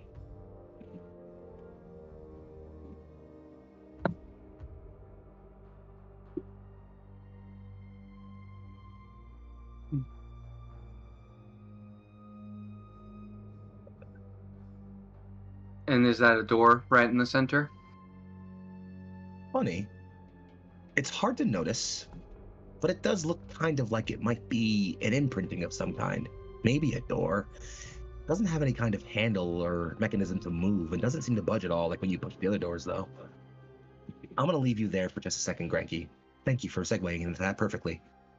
But before we do, Calpurnia, you were doing some body searching, yes? Yeah, I wanted to see if the zombies and stuff that we fought looked like they were resurrected from these bandits that we found sloon, or if they're much, much, much older. Ah, well, it's funny. It's kind of a mix, actually. Most of them, especially the ones that came apart much easier in your mind, the shambling deck mechanically, those definitely appear to be raised from primarily recently killed individuals. Their flesh is much less pallid and gross. At least one or two of them look much older, decayed and decrepit, almost skeletal. The rhyme risen, though. You don't even need to look at the flesh itself. The armor he is wearing is ancient. In fact, you think you've seen a piece of it similarly hanging in your father's den, an old war memorial passed down in the family. This soldier probably fought in the War of Bones. All right. Okay. If I don't find anything else of note on them, I will join the rest of the party. Oh, you do. Thank you for asking. Oh, The cultists, as you're looking at them, one of them is almost fully consumed by the undead. It's hard to notice because obviously there's so much flesh that's been torn away at this point. He just looks ravaged and destroyed. The other, who has been eaten away at about the bottom half of him for the most part, as you look up at his top half, his throat is slit. In fact, judging from the way that they are facing, because again, you've already got high enough to check on this, I'd say you're already been looking for Potter and these guys. This guy right over here on the left side of the hallway, again, I'll use Martin to demonstrate, it appears as if he backed away, or similarly to the other guy you found, wasn't aggressing. He stepped back towards this corner and was then cut open and fell down and died. However, given the way this other guy looks sprawled out here, if he killed him, he definitely stumbled back a bit, as if maybe he was attacked in turn. These cultists turned on each other. Yeah, I was gonna say, if they've got weapon marks, our zombies can't hold weapons either than this big Herber guy, and his weapons would probably do a lot more damage. So interesting. I will let our party know that there may be some magic afoot to change our perception of each other. So be aware. That is good to know.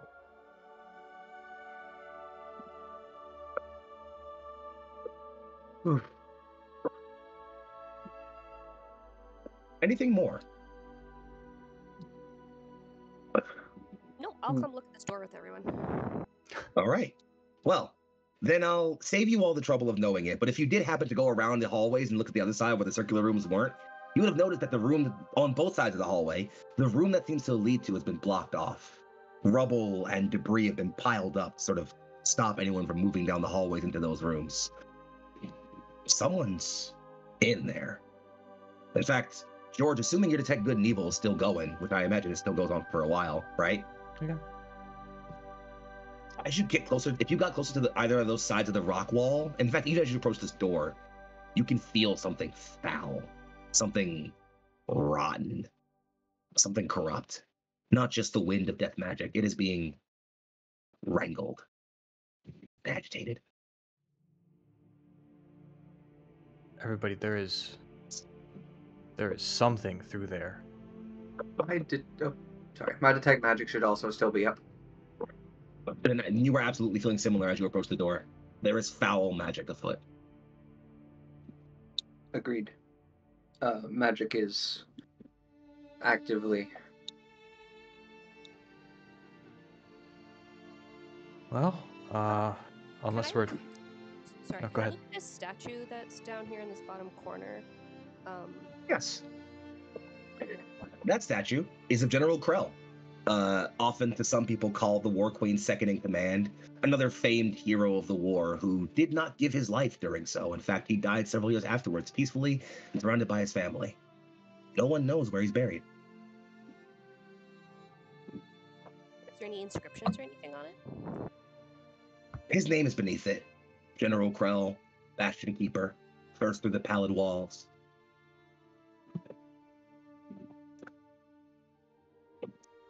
Okay. I'll join y'all at the door so we can potentially figure out what's going on. Mm-hmm. Granky and Co., you're looking at what might be a door. It definitely clearly isn't meant to clearly look like one. not at first glance. You have to really look at it to see there's something going on here. You press at it, it doesn't move at all at the other doors. But as you press at it, do any of you press at it? Anybody? I think Yeah. I think I would tap at it. Stone at the very top of it, in very, very light, dusty waves, falls away in lines until an inscription is revealed.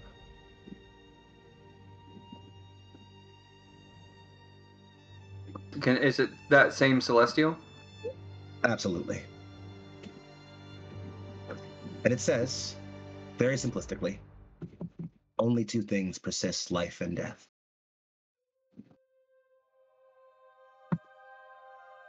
Love and conflict. Yeah, conflict and Conflict and love and conflict. spoken in the old. You take a tongue. moment to think of that.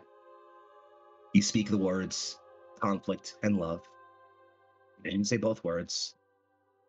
The door slowly lifts.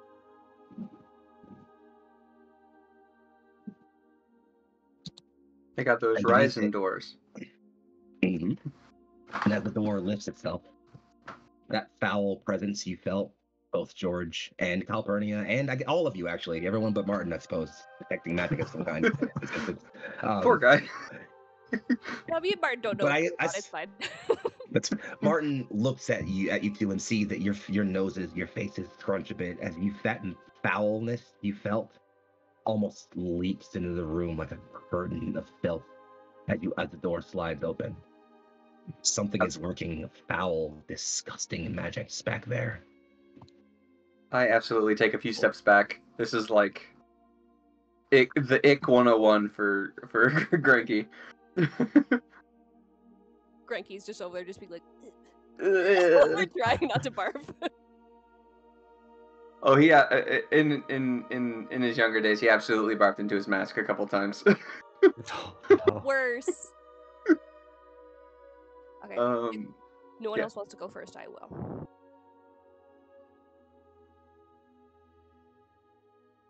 Away we go. All right, Calpurnia, you step through the door, and I'm going to ask you to stop right as you step through, if you want. If doors open, you can move through, not a problem. Real Yes, quick, please, Frankie. Can I cast where is it? It's here, I swear. Where is that? Okay, there it is. Sorry about that. Mage is mage armor only on self? Yes. No, it's mage armor is touch. Shield is self, mage armor is touch. So I'm going to, as you go through, I'm going to give you mage armor. Does it give me +5?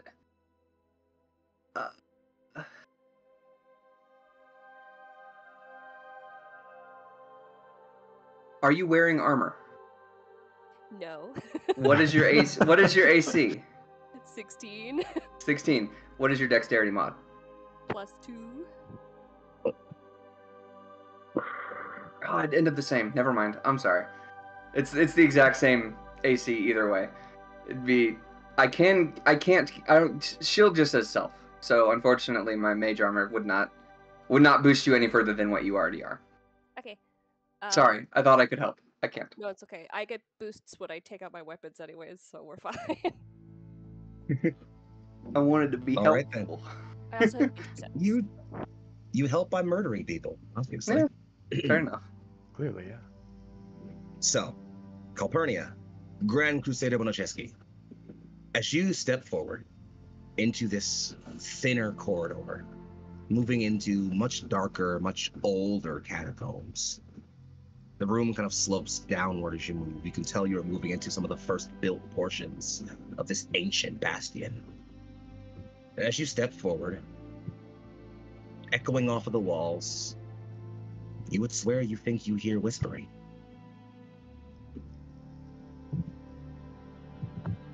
Well, I've never been much of a gossip girl, so I'll continue. You step forward, and at the end of the light, as you approach the end of the hallway, you could see not just sort of a standard, haze of torches, but instead a foul, sickening, purplish glow.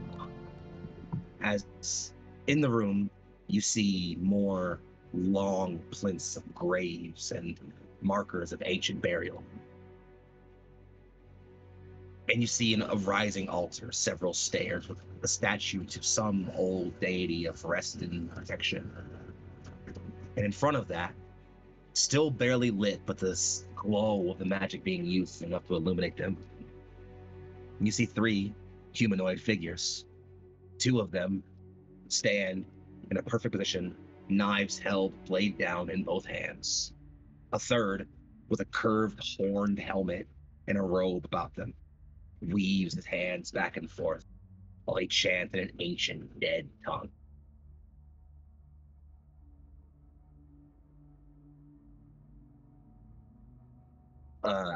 This sounds bad. I'm just going to instantly throw a javelin at one.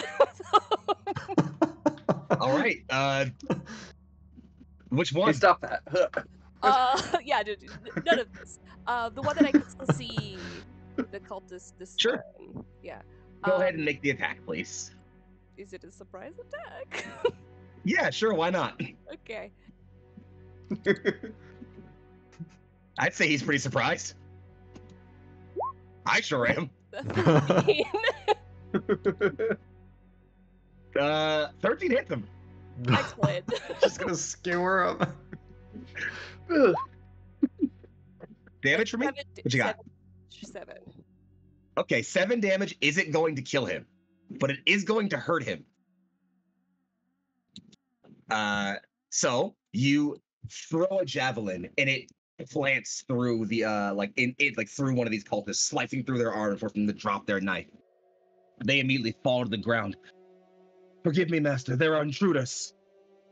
The other will stop chanting as well. And they shall be silenced. The leader, who is still chanting and sort of preaching, stops moving their hands. You can still hear the chanting in the air. Death has come for you, invaders. Welcome it. And gestures with a hand towards you all. Well, it's a good thing that we come prepared. All right, loves. You know how this is supposed to go again, friends. Let's roll some initiatives. Hang on, let me clear the initiative order real quick. Hold on. Holding. Also, click your token when you roll initiative, if you'd like, man. It'd be cool. Do you want me to roll Let's again? go! I doubled it. Oh shit! Oh no! Do you want me to roll again? No, but what you get? It's fine. I can add you. I got a 16. For those in the chat, Alright. I rolled a 1 last time, and I rolled a 2 this time. I did click my character, but I don't think I have that set up yet. It's fine. Yeah. What you got? I got 13. All right, 16, 13. I've got my cultist worshippers in there. Let's get my cultist death priest in there. So I don't give it to the next person now. Double it. And you know what? Yeah, let's go ahead and roll for these guys too, even though you don't know they're there just yet. It's a bit of a spoiler, but who cares? Okay, initiative's up. And let's do it. Calpurnia, you're once again up first. Surprise that. Does this count as a surprise round or no? At this point, no. If you hadn't thrown the javelin before we jumped in on this, maybe. Given that boy just turned around and monologued a little bit, I'm gonna say he sees you at this point.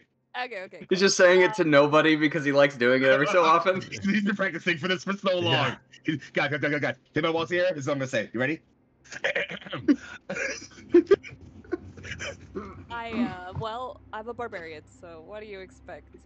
I don't know if I want to walk into the big circle. I'm a barbarian, whatever. Raging. Oh no. All right, go ahead, get in there. Your ancestral warriors pop out behind you again, golden and armored. You step forward and go on. Do things. I did it. I'm gonna hit this boy. All right, roll your attack. Okay, I'll reckless. Reckless. 17.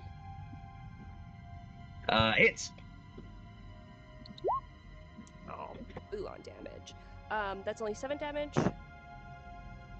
7 damage. Got it. Anything more? Oh, I have another attack. 22. Hits. Oh, another 7 damage. Boo, earns. Yeah, sorry. His AC is actually 23, in case you were curious. Yeah. We're fighting a Tarask, yeah. Yeah. You begin to slide up and slice and stab at this death priest, who you can still hear the chanting happening in the air. As he appears to be dodging and stepping back from your attacks, he's not trying to swing at you. He seems to be focusing on trying to maintain this ritual here he's doing. Anything more for you, Calpurnia? That is it. And in case people were curious, I have 40 feet of movement. That's why I could get there. Granky! Get it. Uh-huh. I'm gonna see what's going down. I'm gonna realize that I don't have very many other options to do a lot with a little. I'm gonna cast Fireball. Oh, Lord. Fireball me, just do it. It's fine. I have a spell sculpt. Okay. You're not gonna get hit. This is about to be very interesting. Go ahead and pull it off. You have to do dexterity saving throws. Yup. Let's start with the Death Priest, because I have a sheet pulled up. Hiya! Uh-oh. And the Worshippers. Uh-oh. Uh-oh. None of them pass.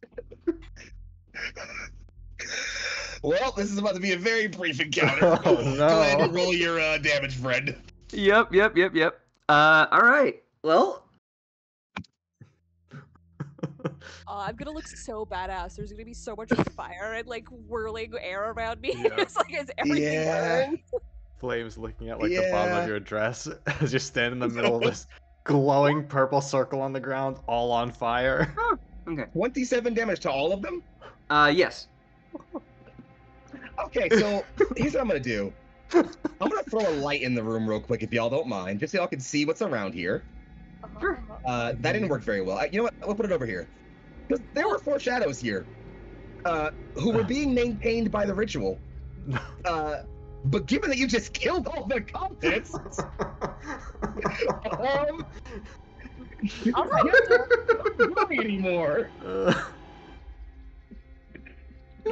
Emmett, my dearest Cranky, please describe to me what it looks like as Calpurnia charges forth, swords blazing, and you send a fireball down the corridor and immolate a bunch of very, very, very unfortunate individuals.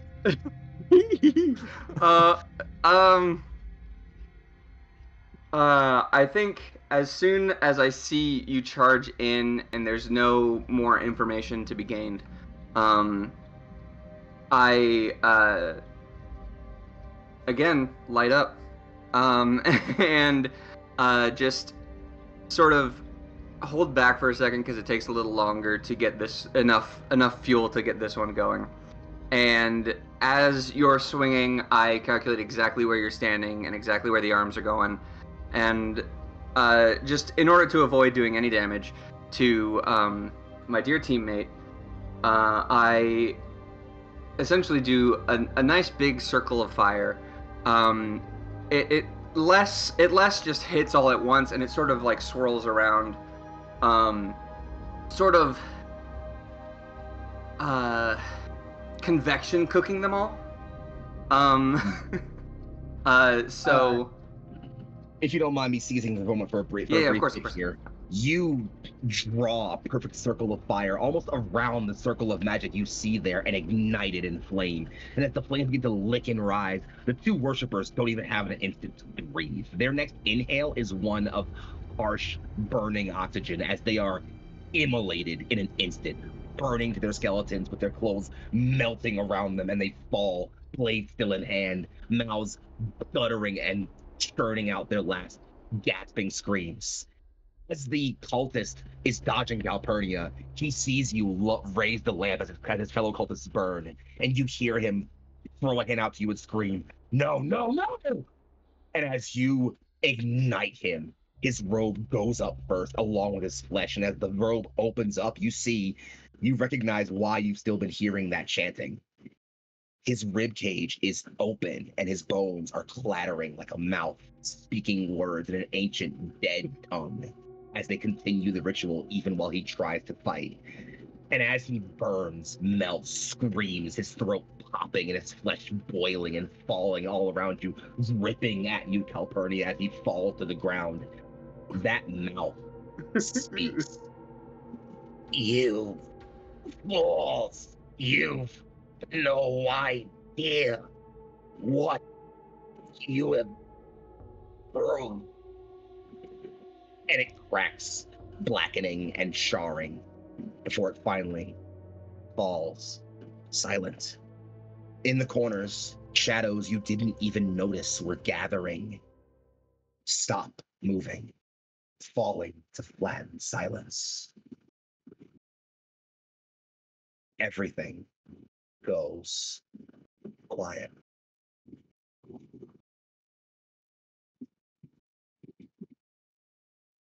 Well, they said to expect death, so My death will come for me when it comes. Uh,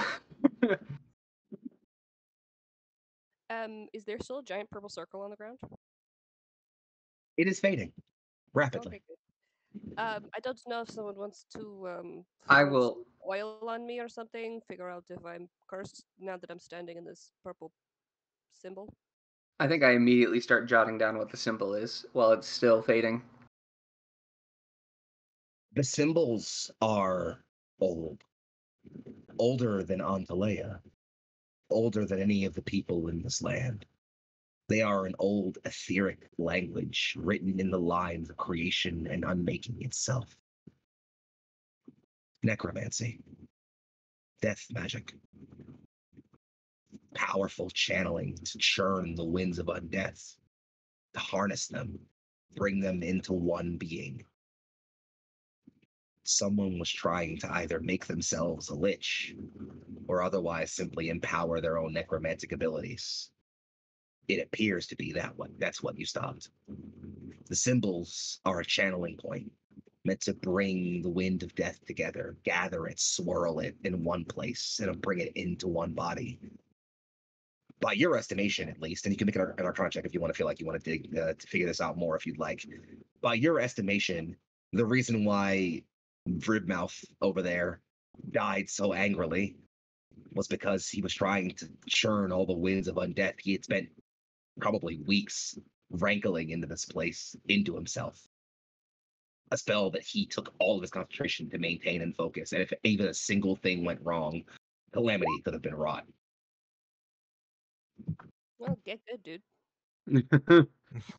Don't be so flammable next time. Yeah, no, I got a 9. There's no. This is No, not of my purview.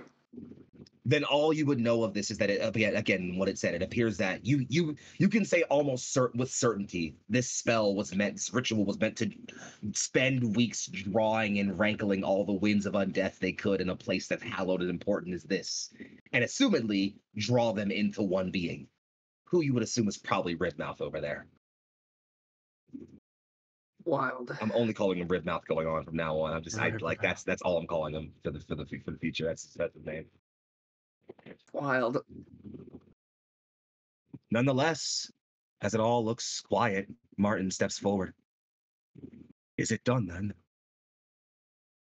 Well, we should probably check the corpses for anything that might be important, and then we should, I don't know, see if their child remains hold any secrets.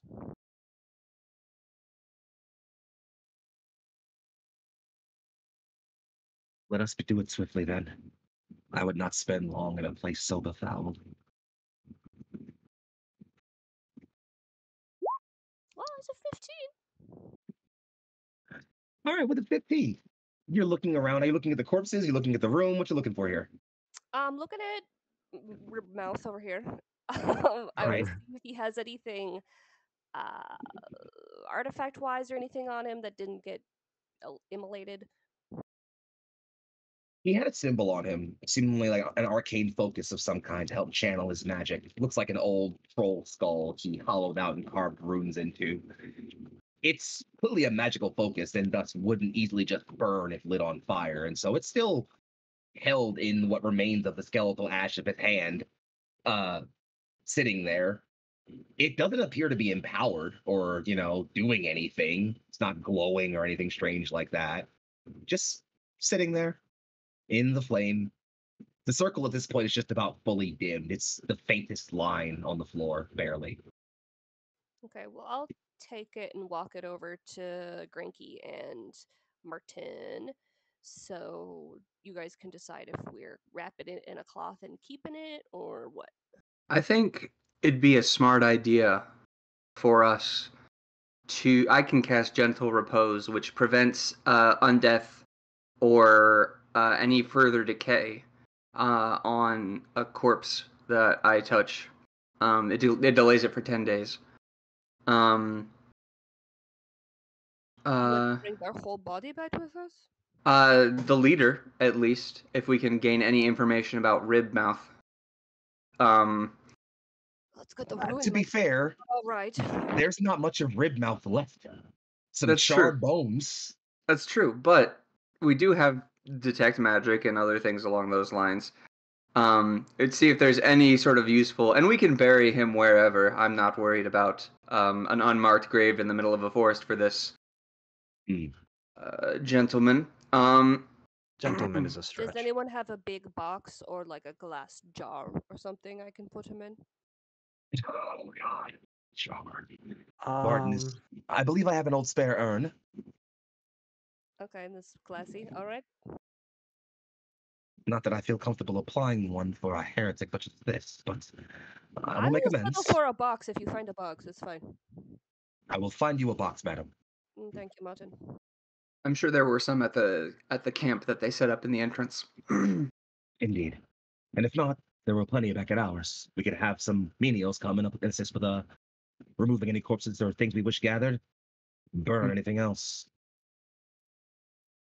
I'll Speaking of detect, sorry, Bailey, I'm gonna come right back to give me 1 second. Speaking of detect things, magic, good and evil, still on, still going? Yeah, I haven't used anything else. Good and evil is This probably place ended still by feels now. fucking off. Okay, so then, George, are you probably okay for the most part? Granky, this place still feels fucking awful. I guess I'm gonna investigate that. If there's still, I mean, obviously death is because this is a place of death, but if it's more than that, I'm absolutely gonna do some investigating. All right, I'll take an investigation. Investigation will give you different answers than Arcana. I'll tell you that. Yeah, I think my Arcana is not as good as my investigation, so I'm gonna do. I think I'm better at looking at the facts rather than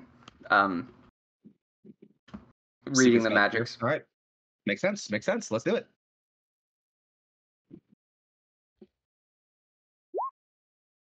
Man, my rolls. All right, 10.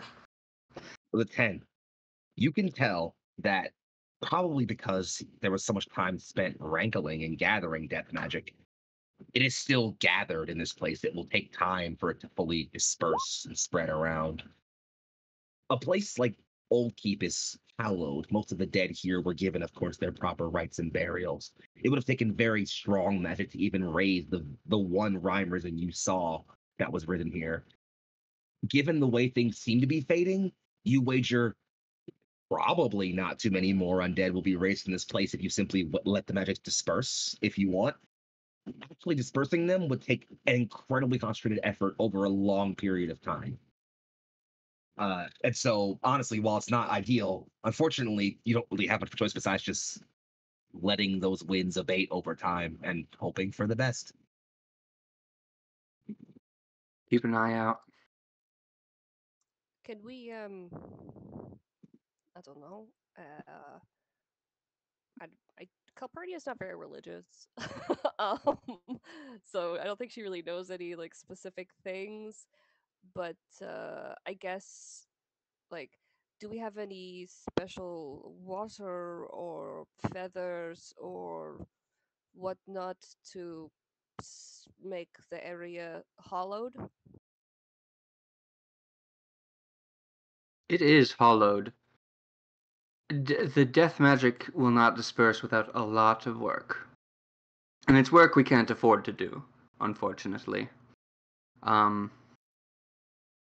think we can keep an eye on it, send someone to check every month or so until the levels seem to go back to normal. I think that may be our best option unless we want to actively send some of our best casters here to disperse this magic.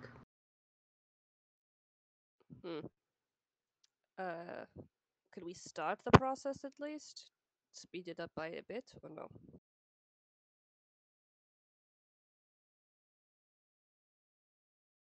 I will say this.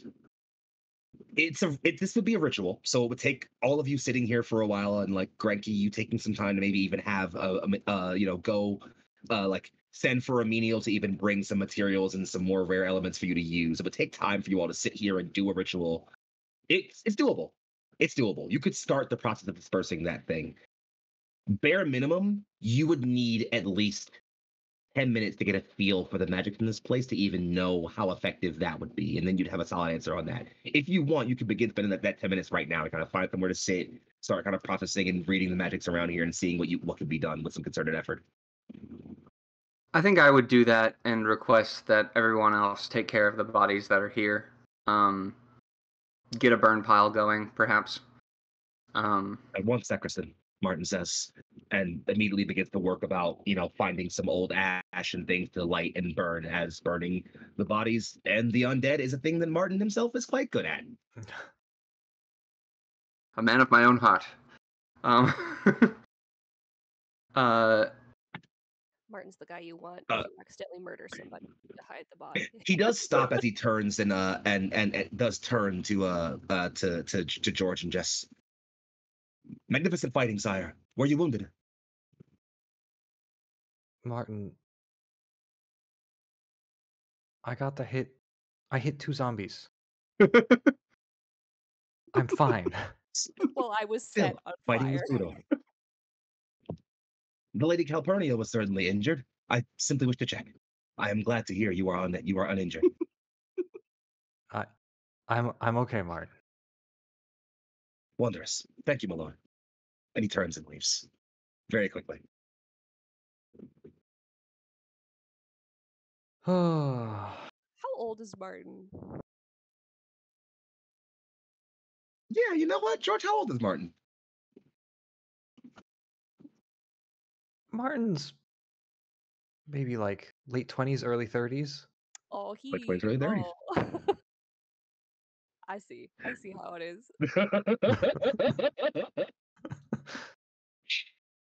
Let it build, let him cook. Oh, the only one Nonetheless, here is Grant. Calpurnia, healing?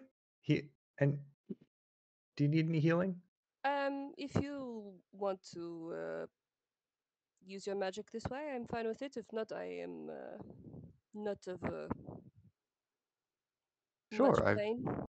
just feeling a little useless here, that's all. Oh, you are not useless, Judge. Thanks. And he kind of holds out his hands and you see they glow a little bit. Give me your max. I'm using All my own right. hand, so it's however much you need. Oh, if you use any, okay. Yeah. You're just using your pool. I see. Yeah. Yeah. Well, if you want to get me up to full, I do, but I didn't want to use. It's okay. I only need No 15. comment getting in there. All right. 15 is Wow, all I dealt yours. you 15 damage this entire dungeon. Awesome. I feel really impactful to GM right now. And nothing to anybody else. Don't worry. We will eventually get our asses handed to us. Oh, absolutely. I guarantee it. Oh, don't worry. It's funny you mentioned that. Granky, Oh no. I would like an Arcana check. Make it, given that you were taking the time to go through this, just gonna, make it, I'm gonna say make 2 Arcana checks. It's not like an advantage thing. This is more of just like if you get both, I will give you more information than you would if you got one. Okay. And remember, you have inspiration if you want to use it. I will see what I roll. Do I have to use inspiration Nah. first? Fuck all that Okay. stupid shit. Fucking who cares? Okay. First one's a 20. It's okay. Second one's a 6. I think I'll use the inspiration on that one. Craig it. 11. Okay. 11 is not. You're fine. Okay, so the camera follows Martin. You know what? Let's get some nice suspense music going. There we go. Here we go. The camera follows Martin as he gathers bodies of cultists and goes about and gathers the dead who have been killed here and prepares to burn them on a large pile. Says a low prayer as he holds his hands high and they ignite in flames, slowly building a circle higher of fire around the bodies. George tends to Calpurnia, laying his hand and pressing holy light through himself into her to heal her wounds as they close. Calpurnia stamps out the last bits of flame that lick about the bottom of her dress and examines the skull in her hand, still looking inert. And Calpurnia, in front of you is that massive figure, that statue, that... No, it's not a statue, you're realizing. Statues wouldn't have a massive carving in the middle like that. That's a coffin.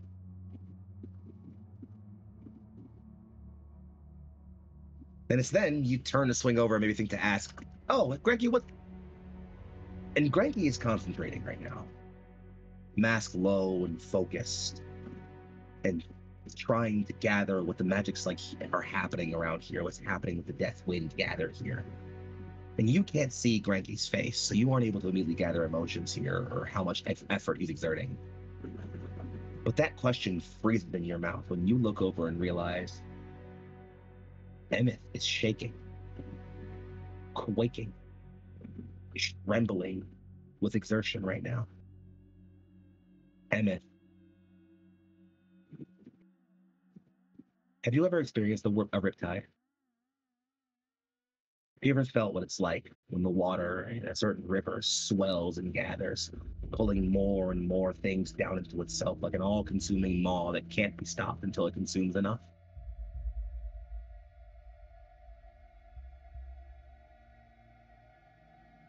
Me as a human, not in person, but I do know of them. This is absolutely what that feels like. There's an etheric hole in this place.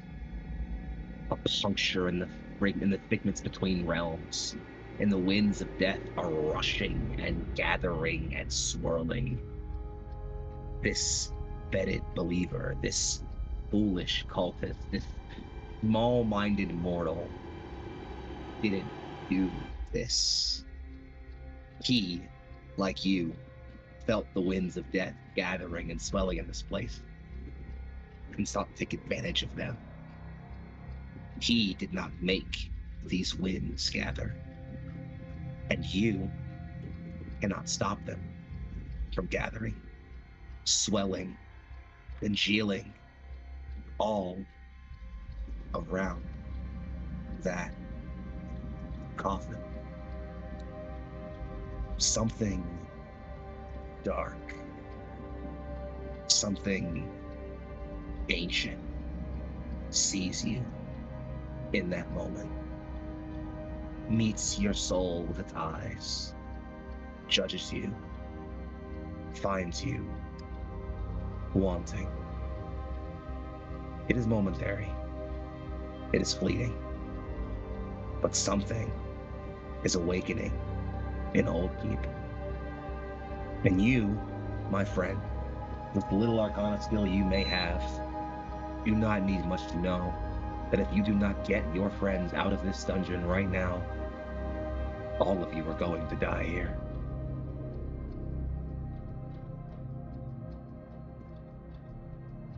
I think it takes it takes a second to break out of this sort of concentration, this chant that has occurred. But once he does, he grabs both of them, both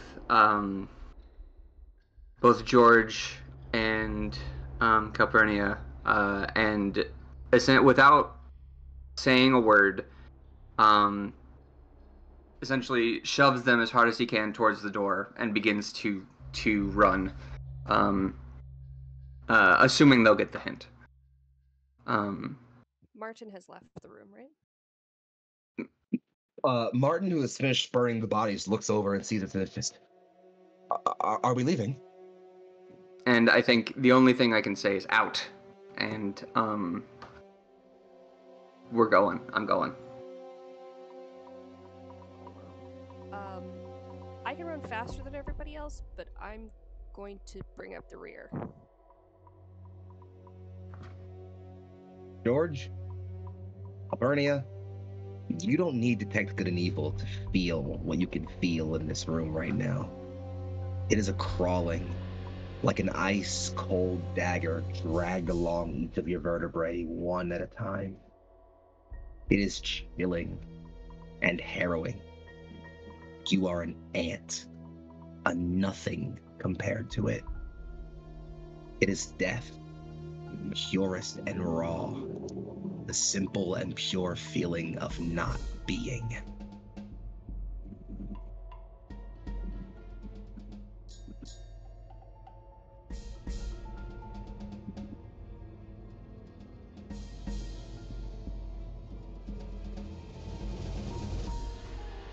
Are we ready? I would like to run. I'm already running. I'm out. I'm going. Yeah, George is kind of lost for words, but he's booking it. I'm pushing Martin through the door. Each of you shove yourselves through the doors. Martin is just stone pale face at this point, as even he can feel that pallid creep all about you all. You all, as quietly, or I guess not so quietly, as you came, and as quickly as you entered, hurry yourselves out of Old Keep.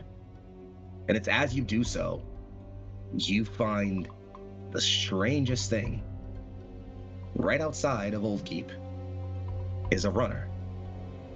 A human atop a horse, proud and strong, dressed in a black suit of armor, or sorry, in a simple suit of metal armor, with a black cloak about him, and clasped to that cloak is the bird-like symbol of the Caladriai.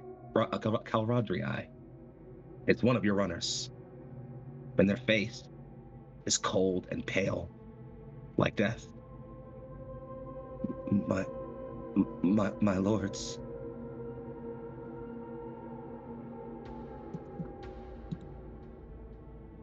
Do I know this runner? Yes, you do. Tell me what the name is. Jed. Jed, absolutely. Okay, I'm sure it's short for something. What does it, Jed, speak? They're out over the hills. Down the mounts. They've passed Shalane already. I don't think they can be stopped. What is speak? Plainly. Undead. Thousands of them.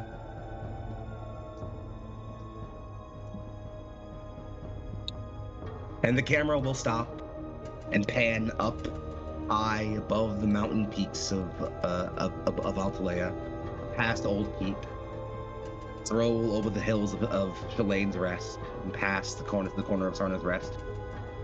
And out through the plains, we see a mountain pass in off blue.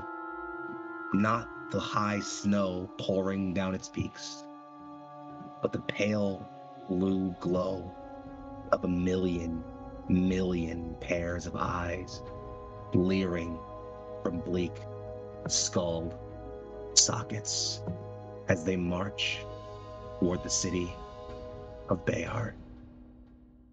And that is where we draw tonight's session and our premiere to a close. Uh-oh. Thank you all, friends, for coming out to our premiere episode of A Good Death. Fun fact about that, this reveal was supposed to happen at the top of episode 2, but I thought it'd be really fun to kind of compensate for the missed combat by adding in a nice little bit of narrative flair to scare you guys. If I can't scare you with actions, I'll scare you with narrative. It's simply how I adjust to things.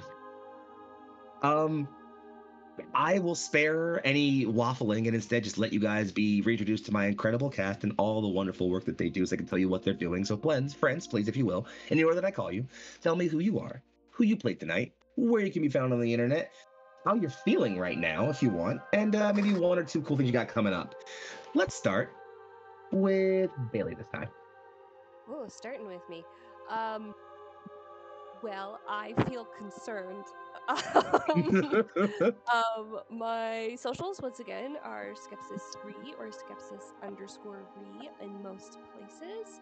And yeah, I'm excited to figure out what's happening next Tuesday and for you guys to meet our Omen. Yes. Yeah. He's a great boy. He's a great lad. Anything more for you to throw out for you, Rhea? Are you cool? I'm cool, thank you.